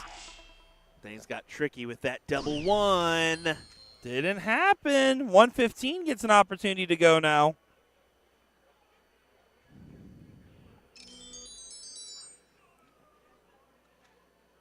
Dalton looking for a big one here. Can't take it after the first. Going to have to just do an adjustment to get low, low, low. Honestly, I don't mind shooting a bull in this scenario.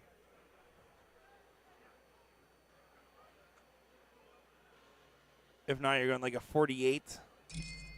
Double 17 to 20.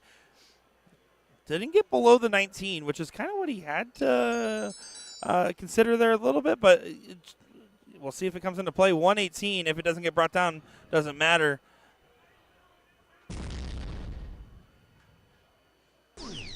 Double top. Oh, it would have been a great shot. Well, and because Dalton went double 17 to leave 20, it's impossible to set up a free. So, again, you can just straight up take it. But very interesting. Public Enemy, save the leg. There you go. 3-2. Somehow managed that scoreline. I don't know what that hand motion was. I don't know what it was either, but, hey, they'll be thankful for 3-2 there, especially after being 3-0 down. Yeah. Come on. And they faded several darts for a 4-1 down. So they'll absolutely take that. The 4 horsemen, though, do get the win. Oh, my Good gosh. job there from them. We will see the 4 horsemen again right on through, trot on through maybe, against DSOB 4 in this final round of round-robin coverage. Yeah, and we're going to try to at least find a match. It looks like there may be one on board F3. I don't know if that's a – yeah, that's a match. I don't know if they're just warming up or Yeah, what. well, right Couldn't now quite tell. that actually I believe the other match just finished, so that would be a different group. So, they should be done with their group play here, so they should be good to jump into round 5 here. Oh, on that side, okay. On this bracket, yep. Yeah. So that would be one of the other groups. Well, we'll see here in just a moment, but we'll take a look here at this other group. Just to keep you occupied with some more darts action, folks. We always want to do that, so we'll turn our board over to here. Which one are you doing, F1 or F3? Which one? Oh, I'm just putting them on both so everybody can have a equal opportunity to see both those matches. For context, on F1, that's the far left board over there. That's Shoes Pub Suds, going up against Throwline Drinkery. And then on F3, that's DSOP 6 taking on the Stadium. And of course, we do have some sponsors that we're going to run here in a little bit, but being that there is some darts on, we'll just kind of continue the coverage here and just give you this side. But, hey, we'll be right back with some more coverage, folks. Don't go anywhere. USA Darts. It's in the game. India. That's a good one. Here at NDA Team Dart 2025. We will be right back.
School's out.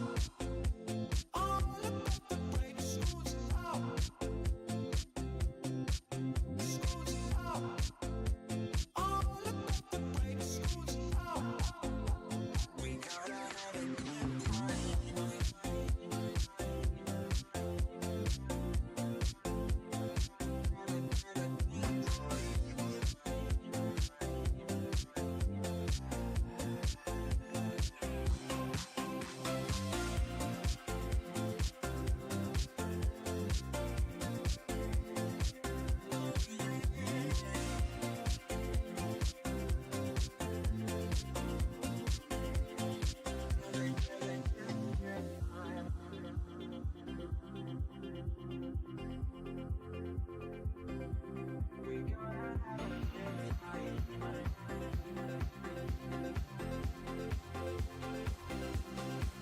School's out.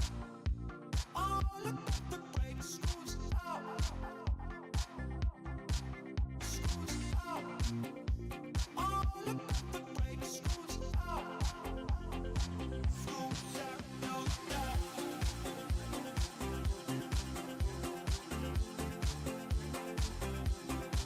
School's out.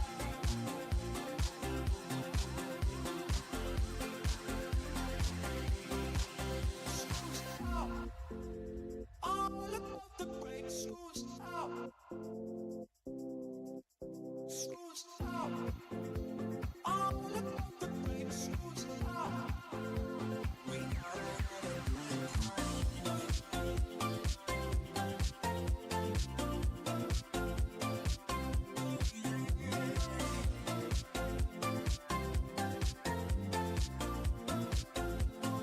School's out. No doubt.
Another matchup here in our round robin stages. I hope you folks are ready. We certainly are. What do you say, Nick? I say, man, I am ready. This is going to be some good stuff to conclude our coverage of the round robin phase.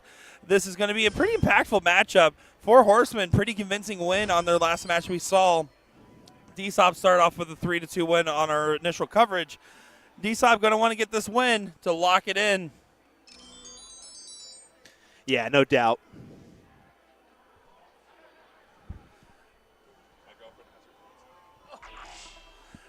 So here we go, folks. Get into the mix. Let's know who you're cheering for, who you got in this matchup. It's hard to bet against the German team. They are a strong contingent, a ruthless one at that. You can see this is Ronnie up at the line here, Ronnie Rosenthal. DSOP 4 is composed of Bastian Rao, Kristen Borlin, Christopher Lindell, Ivo Schubert, Ronnie Rosenthal, and Stefan Scheig. And then on the Four Horsemen side, that's going to be Adam Kleinfelter, Guy Perry, Kevin Crowder, and Steve May. And we got bonus live stream. Bonus live stream. Bonus. Woo! No, I think it's good for those DSOP people to do that. I think that it's a little bit easier for some of those Germans to access that side rather than search for our feed and what have you. So totally understandable. Now Carter never hit a 9-darter on the stream. Underwood says, who are your guys' picks for Masters overall? Well, just looking at the group we've covered the live stream footage of, you're naturally going to favor DSOP 4 and Maki Monsters. They gave the best individual performances. Four Horsemen solid performance as well, admittedly. And we'll see how they perform in this one. In that Group A, always got to look at the stadium. Anything with Ram Guevara looking likely. And there's DSOP 2 and 6. Between those two teams, I would have to give a little bit of a favor probably to DSOP 2. Yeah. And then, It's really anybody's. I mean, there's matches that are not happening in this area down on the by the way that are really intense. I know that we have the North Dakota team, the DSOB, and then the Cali Monsters in the same group. that's a disgusting group. That is absolutely disgusting. You almost feel bad for the other two teams because they're good, but we're just not mentioning because of the heavy favorites that are the Cali Monsters, North Dakota, and DSOB. Yeah, and then you have a couple other ones in Group D and E. But, man, it's too tough to call any of these. You're favoring some great darts. And really, now once you get to that knockout stage, that's when you can say, okay, I'm going to take some firmer picks. But round robins, that's the best thing about them. Anything can really happen. I'll go ahead and go on a limb. I do like DSOB 1 to potentially go back-to-back here. I think that would be their team is looking very strong. Go look at DSOB 1 for me. Oh, I already saw it. It is disgustingly strong. I just want to see the team that they have. Yeah, that's going to be Christian Soth, Elabas, Marcel Gerdon, Mario Masukra, Matthias Ketter, and Nico Kurz. Cumin for the win. Yeah, Cumin for the win. Well, last year, Star City put up a great performance. Admittedly, no Leonard Gates on the team this year. Exactly. No Leonard Gates this year. I haven't seen Hawk or Fred. And I think Ram's on a different. They've done something different. It looks like. Yeah, they mix it up a little bit. It's Ram Guevara. It looks like I think I saw Caleb Hunter in that mix as well. Yeah, but that's just early choices. Just looking at brackets. Now we'll see. We'll see what happens. But yeah, Bradley Bryce and Andrew Honeycutt are the other two on that four-man team. Of course, just to let you know, we don't see anything that you're not. We don't have any numbers as to brackets. We see those X's just like you see on CompuSport. So. We go off vibes. Yeah, we don't have an advantage seeing where they currently are in the round-robin stages. So we can't be trusted with all that power. Going back to the match here, it's still pretty close. No real breakaway yet. Four Horsemen out a little bit in front with that player 4 scoreline being at 223. Carter saying he appreciates my no 9-darter. Shout out to him. You're welcome. You gotta love that. Yeah, we'll be covering F4, 5, and 6. Is that right? Yeah. F4, 5, and 6. Yep. For our board numbers. Usually we run the F1, 2, and 3, but being that they've gave us this little special area, we figured we'd split the difference, go right in the middle. That way, if there is matches on those other boards, we can view it easier with the board camera. So.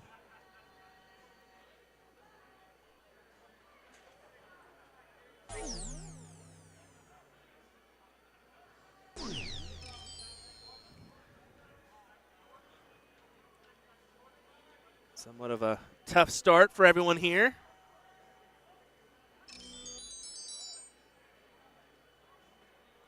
Yeah, but so far the scoreline for the player 4 is doing a good job staying out in front. Going to be the first one out of check no matter what now. Wants to stay. Couldn't sneak that last one in, but pulls to the side. 1-2-6, not a bad leave. Leaves you plenty of options, plenty of opportunities.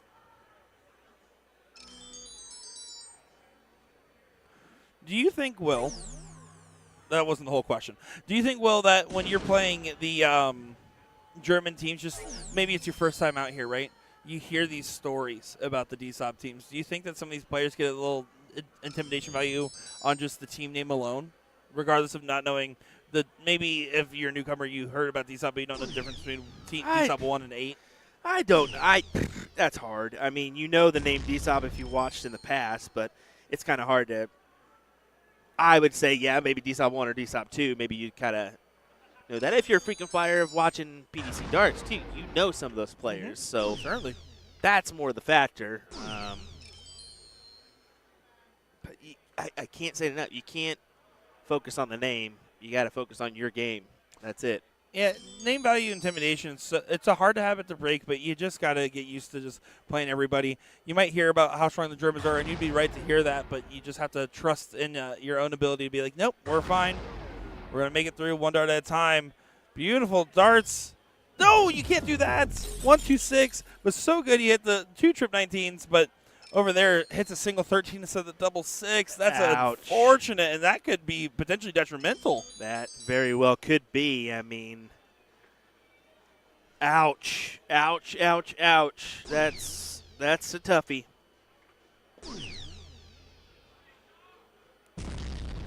Lease finds the triple to leave 86.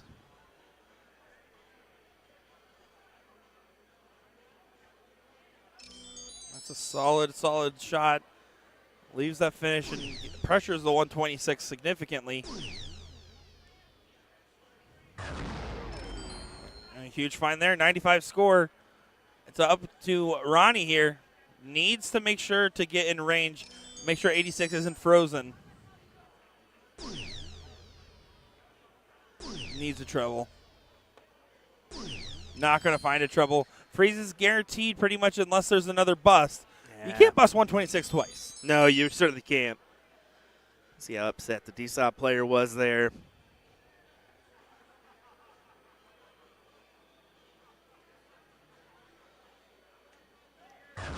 Finds the first trip 19 again.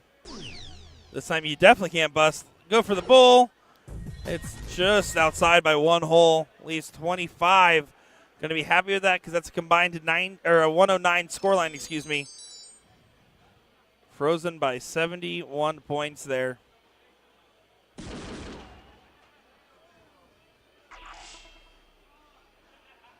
Yeah, once the 28 finds it to leave double 2.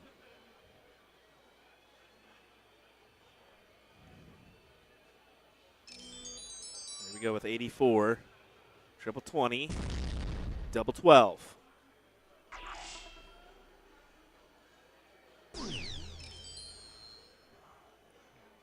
That's a tough go at it as well.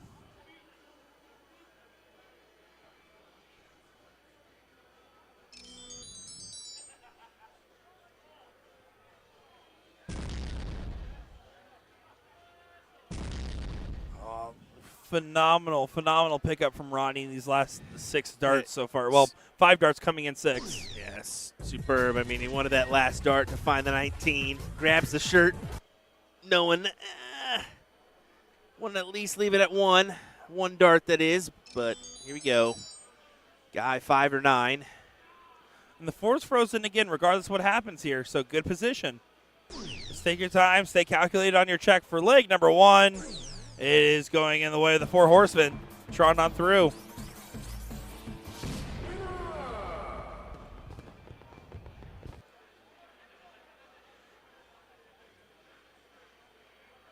Ooh, that color went on us, didn't it? Every time they've like walked Yeah, up they've close, done it that. does Yeah, that. yeah. Yeah. I don't know why that is. Maybe it's just the yellow or the white. I think it's the white of his shirt. Because then at It's least Guy's the shirt. the number cools off. Yeah. Yep. we'll play with that one as we go. Steve Diker saying, what's your guys' stream schedule tonight? I believe we go live at 7 p.m. Yep, local times Pacific. 7 p.m. local time, so that'll be 10 p.m. Eastern. So we know that's a little late, but that's just the nature of being here in Vegas, Pacific time. So, if you head to bed early, you can always join us and catch that coverage again in the morning. We'll do our best to set everything up where you can start it from the beginning and watch. So do a little catch up, as they say. A little mustard as well.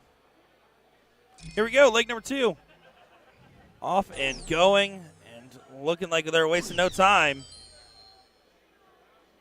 And if you do want to see our live stream schedule, it is available as our cover photo on Facebook, USA Darts Facebook. So you can kind of get those times figured out so you don't miss any of the action here from Las Vegas. I do like that Adam was quick to abandon that 20, didn't like the position. This is going to be Stefan stepping up to the line, looking to get in as well. Good deflection on that dart, placed on top of the barrel. I'm surprised the last one didn't find that trip 20. It looks like very likely. Still solid rounds.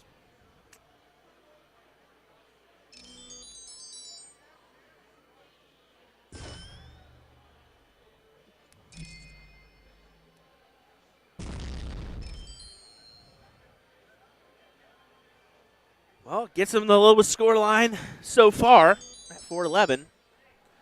Yeah, it's neck and neck, early signs, just like this last leg.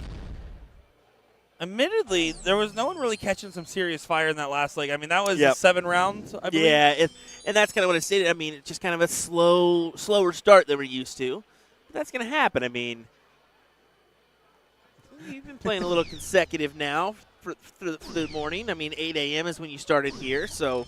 And it's also just that team play. I mean, 2 players play, then you take a break, then you play, then you take a break, then you're 1 and 8 players. So it's so hard to kind of get that momentum and rhythm going.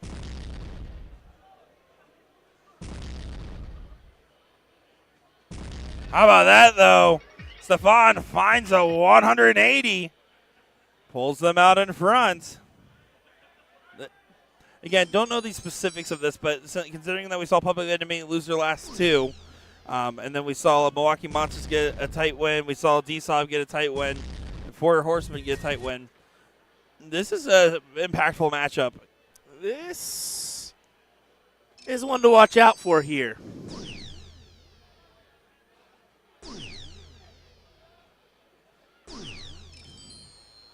Don't know how that Nitro. We admittedly didn't see any of Nitro Biscuit, so we don't know how they're really looking in this one, but well, we got that very, very brief one leg from them. Yeah, that was where D-Sub beat them. Yep.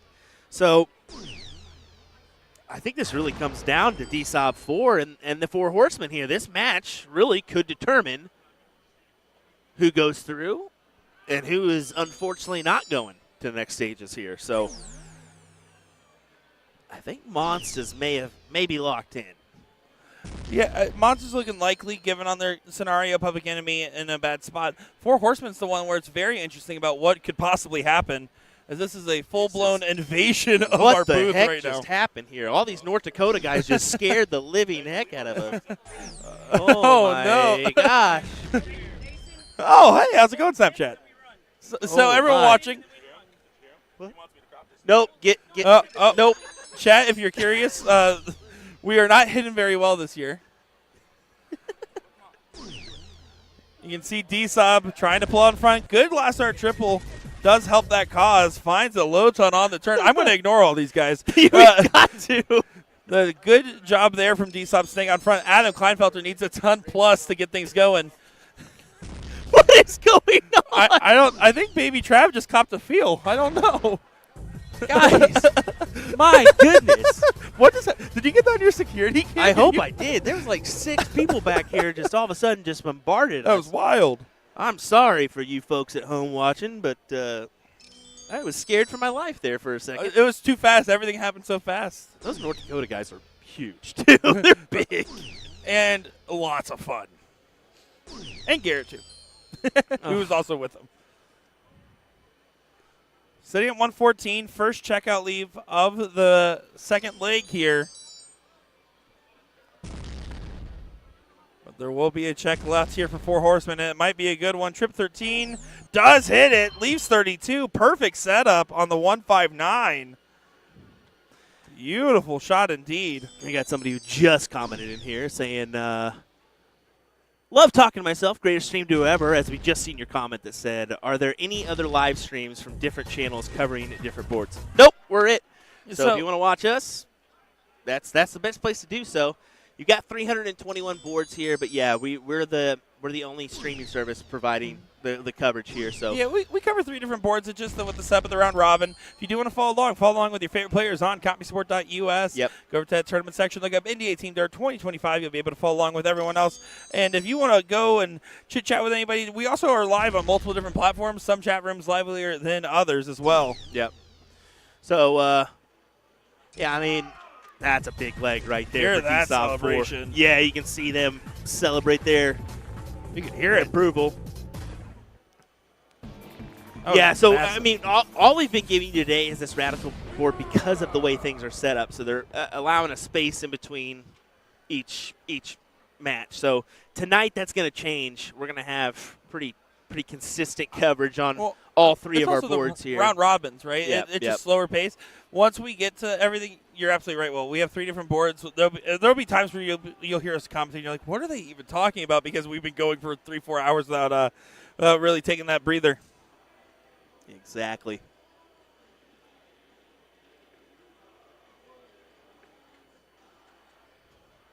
So 1-1 here as we'll go into leg number 3.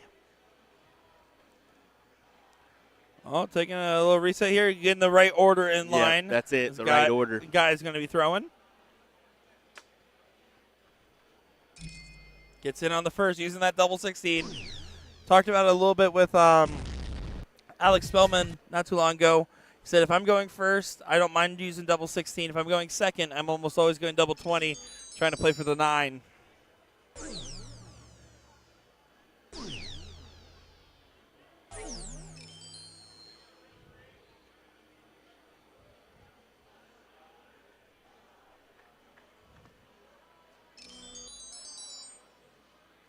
Adam looking for that double. Uh-oh. Yeah, a little struggle there, but goes down to the double 15 to at least get in. Yeah, we'll hammer it till the cows come home. I'm trying to remember some of the Americanisms we use. But it's just about getting in on that first go. If you get in with some extra credit, that's great. Although, admittedly, right now, under a little bit of heat, that was a beautiful 160.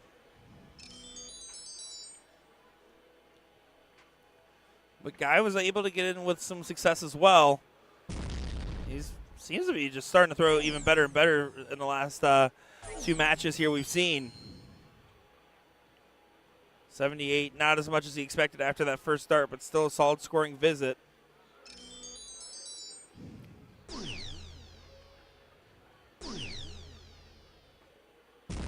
Ronnie does get on the last start, and his start's got a helicopter on the way to the board. A little unique there. Almost adds like a little bit of wrist movement to give it that kind of propulsion, it seems.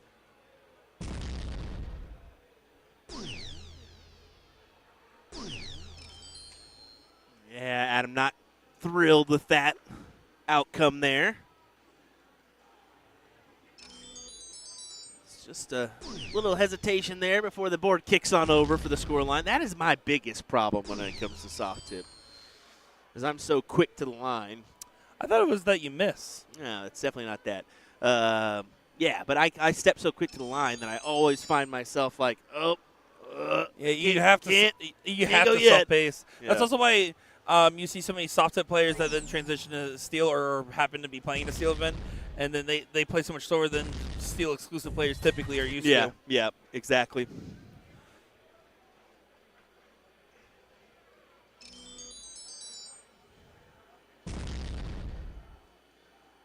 Oh, look at this. Beautiful darts. Only one stuck in that board, too. So we actually saw the dart fly in front of our player camera there. Yeah, I mentioned on his previous throw, but Ronnie has a very interesting flight path for his dart. Yeah. Oh, hello, Di. How are you? Are you here this week? Or no? I assume not, since I have not seen you. Oh, look at this. D-Sob still leads to Shanghai. They're absolutely putting pressure on the Four Horsemen against the darts this leg.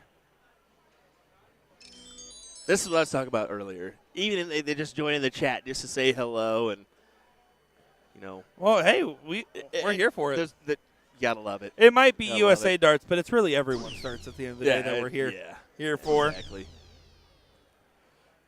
Yeah, this is a big moment in this leg. Only 1-3-1, not too much of a pressuring setup. 3-0-1 setting for that B score line for the Four Horsemen. And D-Sob just staying out in front, doing what they do.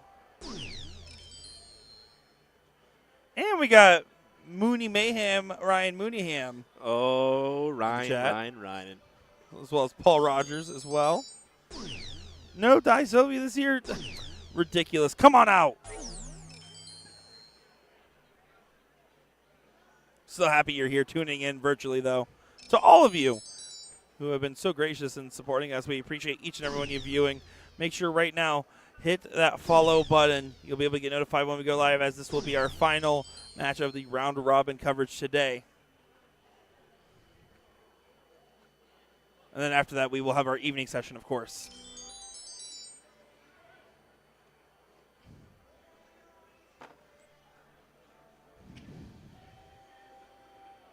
Yeah, attacking the 19 route there.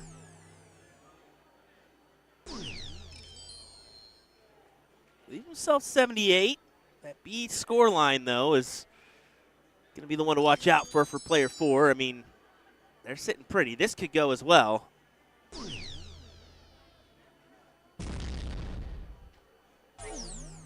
It's still doing a great job there from D-Sob, staying out in front.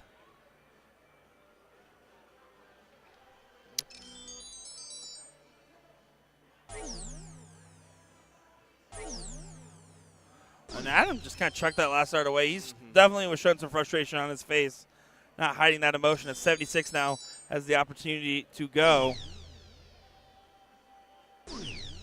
Double top. Double knot. That's like one hole out right there. That's a toughie. As this D-Sob 4 team tries to make it 2-1 in their favor.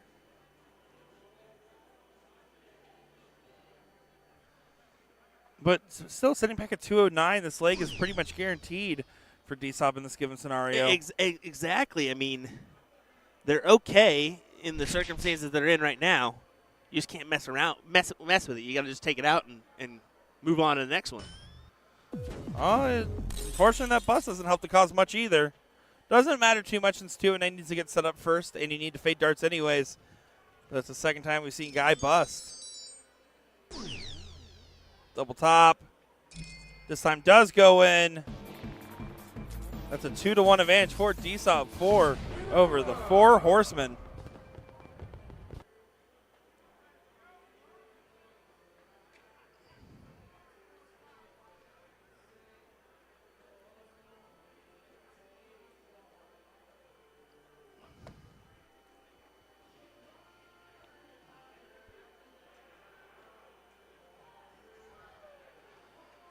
Well, if you're the Four Horsemen, you want this leg.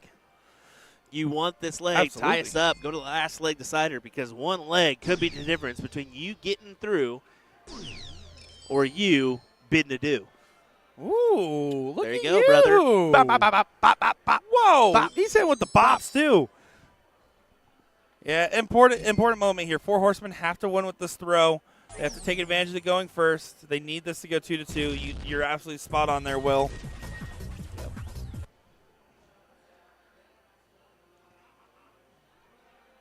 Just a reminder, the Four Horsemen comprised of Adam Kleinfelter, Guy Perry, Kevin Crowder, and Steve May. Now, there's a couple people that are confused in the chat, and this is the reason why is they have not been actively watching throughout the day.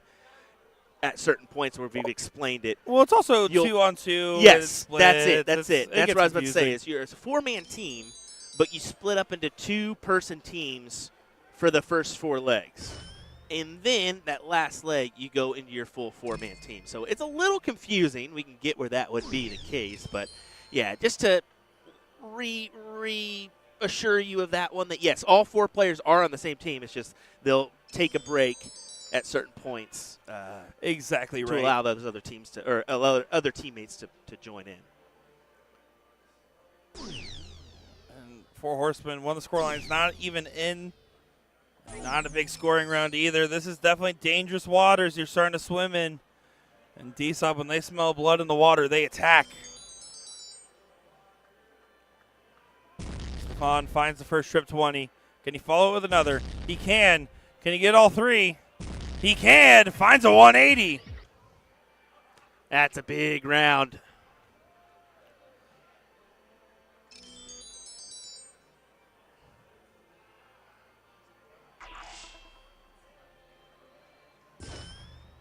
And still struggles. Yeah, Still this is a tough go here. You did not want that. This is missing 6 is a death sentence. already looking promising for DSOB 4. I think it goes 3 is promising.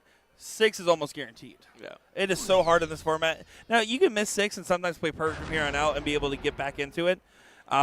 That's the minority of cases, not the majority.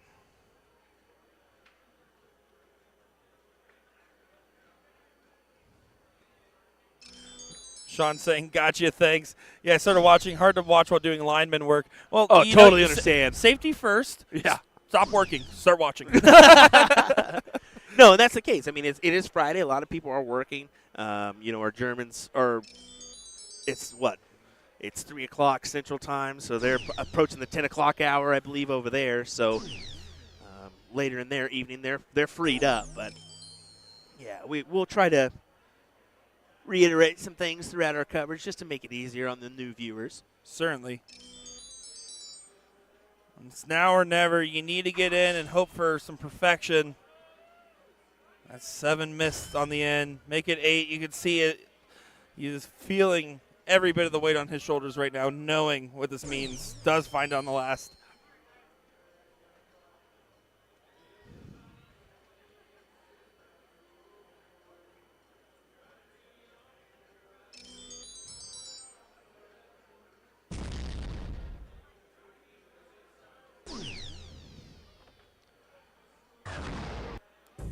Another good round at the board for Christopher.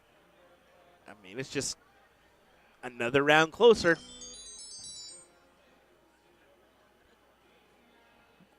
Yeah, they still push off well in front.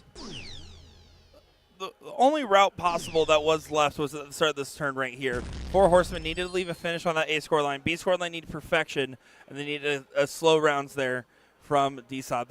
That's what's crazy about freeze rule, right? Is how complicated that is. If you try to explain to someone who never watched darts what I just said, I don't even know what I really just said. I'll be honest. And that's a perfect tee up, sitting on 40. And you'll hear that crowd will cheer if they get this win to lock in this 3 to. Oh, they will. Three The Germans legs. are very supportive of each other. I love it.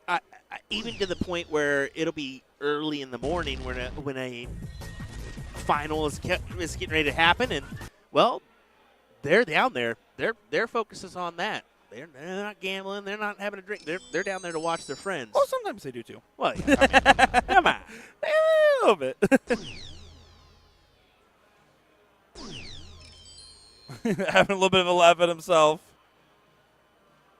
But no harm, no foul. No damage being done. The 4 Horsemen just having trouble getting galloping. Another one of those would be nice. Grabs it to lead ton. Yeah, but more than likely we never get a shot. Even if a 180 is hit, the freeze is already guaranteed. Yep. And won't come into play if Stefan just takes it. Does do so. 3-1 lead into this matchup going into the final leg here for the round robin coverage. And is that enough to push them on through? We're going to have to wait and see.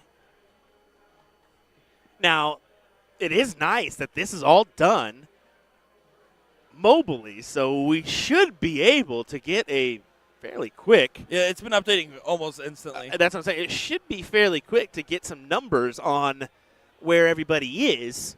As long as that Nitro Biscuit Public Enemy match finishes around the same time, we should be able to get that information to you guys on the air, ideally. Yep. No guarantees. But ideally. Now, we do have another group going on. We've been kind of going in and out of coverage on that one on Group boards. A. Yeah, F1, F2, F3. We'll kind of see where we're at. We at least want to give you who advances in this group. Yeah, we're all invested in the storyline. We like watching and seeing how it's going. And it does look like the Four Horsemen are going to get the start. And they take decent advantage of those first 3 darts, 79 on the end. Again, that like 79, 80 points. If you can get that on your open or more, you're going to be happy. Well low on that 20. And then well high. Should be in the middle. Does so.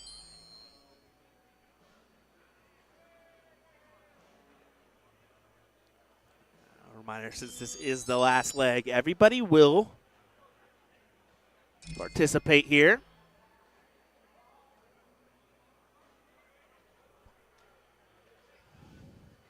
And that's a difficult way to play, right? I mean, you're playing 1 in every 8 rounds. Exactly. I mean, it's so. I mean, this format is difficult because of how often you're taking a break. And you're getting hyped up too, right? You're Yep. thinking, okay, I'm going up here and I'm going to do my job. And you're up there and you're like, man, my job's hard.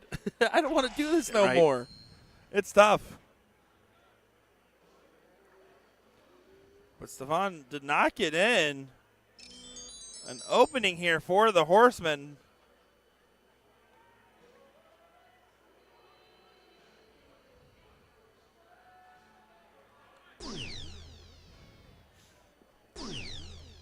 Love to find a triple here and cannot do it. 3 fats. I just don't know.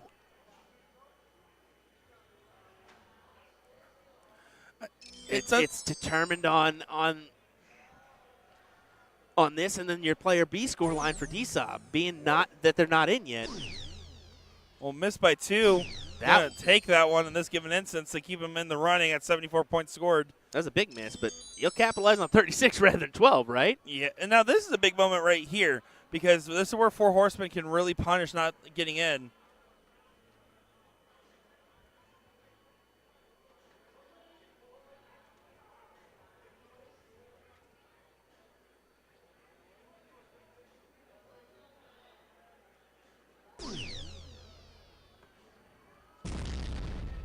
Oh, this is going to cause some damage.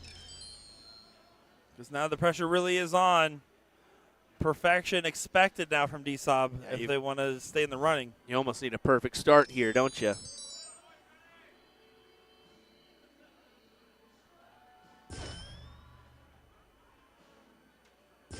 Oh, I don't like those. It's the overcommitment to the 20 for me. That's what it is. I really feel like you just have to accept some. I don't care if you're getting on double It's 9. easier to work down rather than up. That's what I'm saying. Yeah, so I get your point there. Like, especially in team play. Like, singles, you do whatever you want. But in general, I'm focused on I need to make sure my partner gets an ability to score, especially when you're sharing a scoreline with somebody.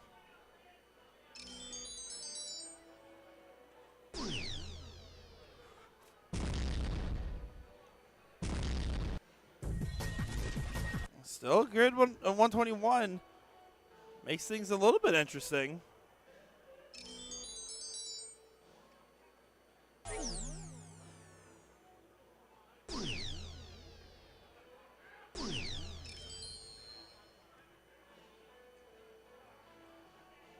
Well, hold on a second. What do you just got to get in? There you go. Have a couple 20s to back it up. There you go.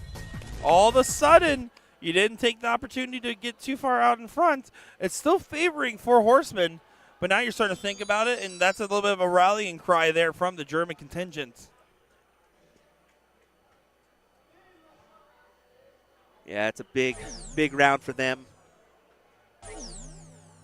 Oh, you don't want to bet that number. Do it for the animation. No, it does correct it successfully, but doesn't leave the first finish. 266 can leave that first finish, though.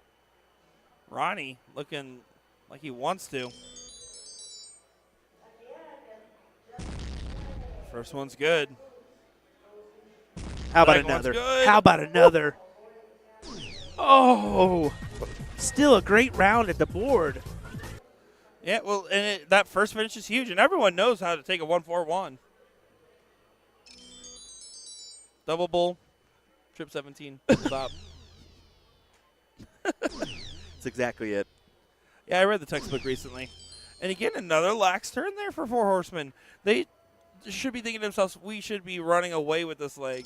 Why is it close?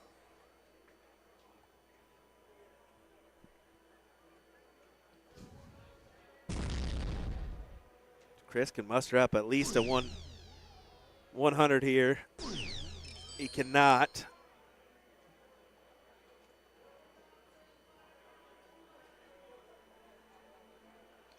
But a very interesting point in this matchup here. I mean, freeze can happen. Oh, 180 freezes. 180 freezes! Oh, Adam Kleinfelter with a big one. Oh, what a beautiful shot that there. was an amazing shot to And lead nothing double other eight. than a 180 or a 177 type of shot would have frozen that Yep. scenario. Absolutely killer. Yeah. Bundevar, even. Wonderful.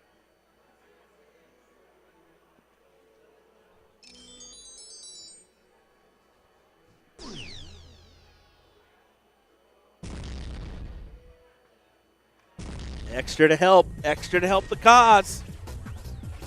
Yeah, that does absolutely get things going back in their direction. 284 miles away. Gonna have to hope for a 180 and some gifts. Yeah, so now you're gonna have to survive 16 and 92 getting their shots at it before you get a shot, and it's at 184, no out available. Four Horsemen fade off an apocalyptic situation. Get it? Four Horsemen.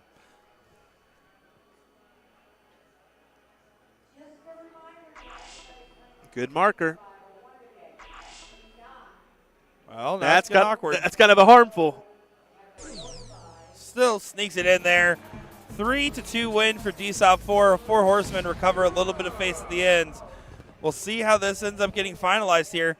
Do we know where they're at on 7 by chance? I'm about to go ahead and check. Yeah. I mean, I don't know if this is the first one over or not, but that's what I wanted to go ahead and do, was at least see where we were at on the other scoreboard. So we'll head over to 7, and it looks like they are still playing over there. So we'll take a look. We'll let them play it out, and then we'll kind of keep an eye on the score lines and then give you who's advancing into tomorrow's rounds here in just a moment. So this is the team of Nitro Biscuit and Public Enemy, if I'm not mistaken, correct? That's correct. Yep, all righty. So we'll go ahead and head on over there.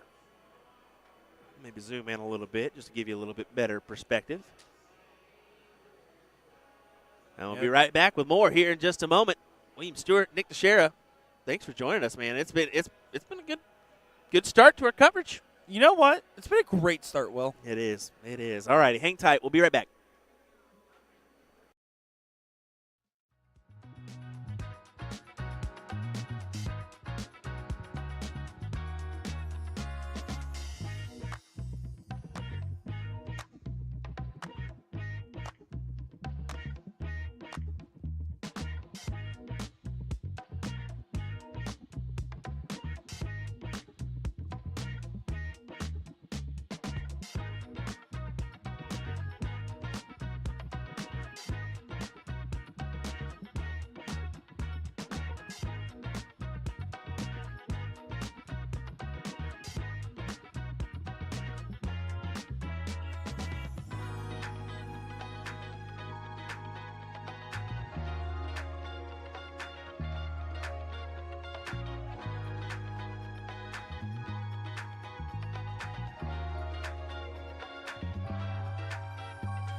All right, let's go over some of these brackets here as they've lined up. So we pulled in our CompuSport here. We do Whoa. have the C bracket that is done, and this one is a good one. DSOB 1 coming in that first position. They will advance to tomorrow's bracket.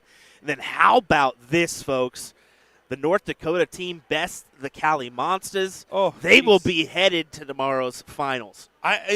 Finals without Cali Monsters is surprising, and unfortunate for the other team's exit there. But this is an interesting result. Look at this result for our group here. Is that one's still finishing This there? It one's looks still like finishing. Group D.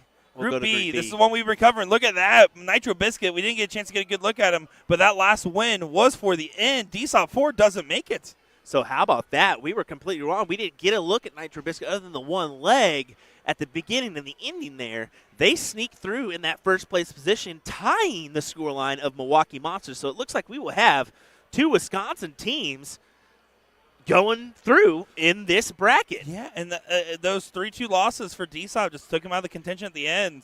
We got another one here. It looks like DSOB 5 getting the win. Log Cabin coming in second. And look at the numbers here. 50, 48, 52. So it was a tight race. Except for for that DSOP second. for second spot was crazy. But, man, these it's so tough, these round robins, man. They're tough as nails. They really are. And we'll go to E, I believe. Nope, that's the one that we've already seen. So I believe it's A and D that we're still waiting on. There's A that's still playing out there between those gentlemen and possibly a lady, let's be honest.